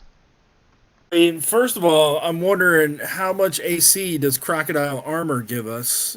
Because a giant crocodile make up some good armor. But no, I am definitely not going to grave rob my mentor's grave. Just gonna grave borrow. Oh, well, I mean, that's if you survive, right? It is if we survive. I mean, you know. Now that we know that it's there. Now, I want you guys to note that he clearly deflected the question of grave robbing quite well. Did you notice that? Did you notice that? Yeah. So. I said I wasn't going to rob it. We'll have to see how it plays out. We'll have to see what the definition of rob is, right? He's gonna have Nit do it. Readjust. Yeah, probably. Hey, Nit. Yeah. It's all doesn't look cultural. pretty I enough. mean, Are you really robbing a grave, or are you just finding things that were left? Oh Lord, here we go. I feel like it's that scene in Young Guns 2 where he goes to grab the Indian bones, except I'm going to be on the horse and I'm going to be like, no, Nit, don't do that. No, stop. Don't stick that in my saddlebag, Nit. Yeah. I can want to sit by with some popcorn and be like, hey, you piss off some spirits, you're probably going to reap the unbenefits. I don't know. Don't swap those books for this boon. It's a bad I crew. need popcorn. That's all I'm going to say. It's a bad crew. Popcorn. We'll have to see what happens next week. Yeah, we'll have to see what happens next week. Now, as far as my schedule goes for this game, guys, and for most of my games, actually, we will not be affected by anything on my schedule until the week of the 21st, which is a Monday. That's when GaryCon, and I'll have to be making the great pilgrimage up north. Go with Ultra Magnus and some other folks to go, and we've got like 35 games up there this year. I'm excited. They're all filling up. I'm really excited about it. It's going to be a good thing, I think. It'll be fun. It'll be nice to see some people and stuff. What's that, Chris? I have a couple of games. That's right. Chris is running a couple of games. That's exactly right. Conrad's going with me. Bake Sauce, he's going with me. He's going to catch me. He's going to pick me up in Chicago. And we're going to drive up. Say hello to my homeland for me. Is that where you're from? Chicago? I grew up 15 miles north of Lake Geneva. Oh, did you really? Oh, yeah. I'm hoping that it won't be a lot of snow this year because, I don't know, I still would like to go down to so the last time that we had the con up there wasn't a ton of like snow pouring down, but they'd had snow. And so I went to go see the Gary Gygax Memorial down there, but it was still covered with ice and stuff, and they had ice sculptures, and you really couldn't go look at it. I guess the only way that's ever going to happen if I drive up there in the middle of summer or something, you know. We're hitting a significant period of warm weather right now. Oh, really? Oh, yeah. Yeah, it's like... Come on, it's Wisconsin, but they don't always have snow. Well, no, I will tell you. All right. Let me tell you. 40 minutes from Lake Geneva. We're like hitting 50 degrees this week. So let me tell you my story, my Wisconsin story. Okay, Wisconsin's a fine state. Love it. Got good cheese, right? So we was up there. I was up at GaryCon about 4 or 5 years ago. My wife was with me, and I had just recently become disabled, and I had to. I still wear them. I wear compression socks on my legs. Well, I had flown to Lake. I'd flown in or whatever, and got up there and didn't have them. Didn't pack them, right? So these guys are cracking me up about the whole death thing over here, by the way. I love it. Can you play a kobold in this system by chance? That's up to the GM. You can do anything, really. It's not a real rules. It's a very rules light system, so you'd be amazed at the flexibility. I mean, this is the Custom Crusades Player's Handbook, and then here's the first edition Player's Handbook. No problems. Mix and match, man. Yeah, I use 5e stuff. I use Pathfinder. I use all kinds of stuff. So sure. It's all up to the GM. But anyway, back to my story. So I had to get some compression socks. Well, Lake Geneva's a tourist town. They've got a hospital there and such and some other things. But the type of socks I needed, they didn't have nowhere. I called and they checked around. But they have an interesting health system up there. I don't know how it works as far as the details of it, as far as the reality of it. But what I encountered, what looked like was they have these places that are almost like mini malls you go into. And it has everything. It's got an area for shoes and an area for all different types of medical needs. If you need prosthetics or you need something for like your hair or whatever, they've got a dentist in there. It's just like it was different areas. It was really weird. Cool. So they didn't have anything there. So I had to drive to a town north of Lake Geneva, and I can't think of the name of it to save my life. It was a decently sized town. What was it? Delavan, maybe? Yeah, maybe so. It's the next big one up from it, but directly north. We were driving up there. I borrowed a friend's van. We didn't have a car. We flew in. So I get up there, and on the way there, I take the interstate signs. Okay. Well, we'll get to the interstate. Turns out there's an alternate route interstate, which means basically a back road. Okay. At this time, it had snowed this year, and there was snow everywhere. And I didn't think about it. I was just driving along with her, and it was just beautiful. It was very flat, like Kansas or something. It was out Midwest. It was very flat. I thought, man, if you break down here, you're going to freeze to death. I thought, shit. I don't like cold weather anyway, and I was like, man, this is terrible. But it was daytime. We were fine. Finally, in the distance, I see a blinking light, right? I said, oh, look, there's a stoplight up here, actually. And we pull up, and there's some sort of building here all by itself. It's the crossroads. Blinking light, one building. Some trees. And I look over at the building. I'm like, what is that? Is that a restaurant? And they've got a sign out there. And I shit you not, the sign said, snowmobilers, free entry. And I thought, free entry? So then my mind started getting blown away by the fact that not only were they offering people that drive snowmobiles, they could have free entry. They didn't have to pay any cover charge to go into this, what I thought was some sort of a club or restaurant, right? But evidently that's a thing in Wisconsin. It snows so much up there that there's a time in the year when everybody rides around on snowmobiles. I'd never encountered that before. I thought that was wild, Oh, that was awesome when it used to have lots of snow like that. Yeah, but you know what We go on poker rides on snowmobiles from bar to bar. Well, you know what the kicker was about that restaurant? It was a strip bar. I'm not making this up. My wife started laughing. Right. She goes, look at the name of that. And I can't remember the name of it. And I was like, what? And I looked. Of course, this was during the day. It was closed. And I thought, what in the world? It was a strip bar. I was like, oh, my God.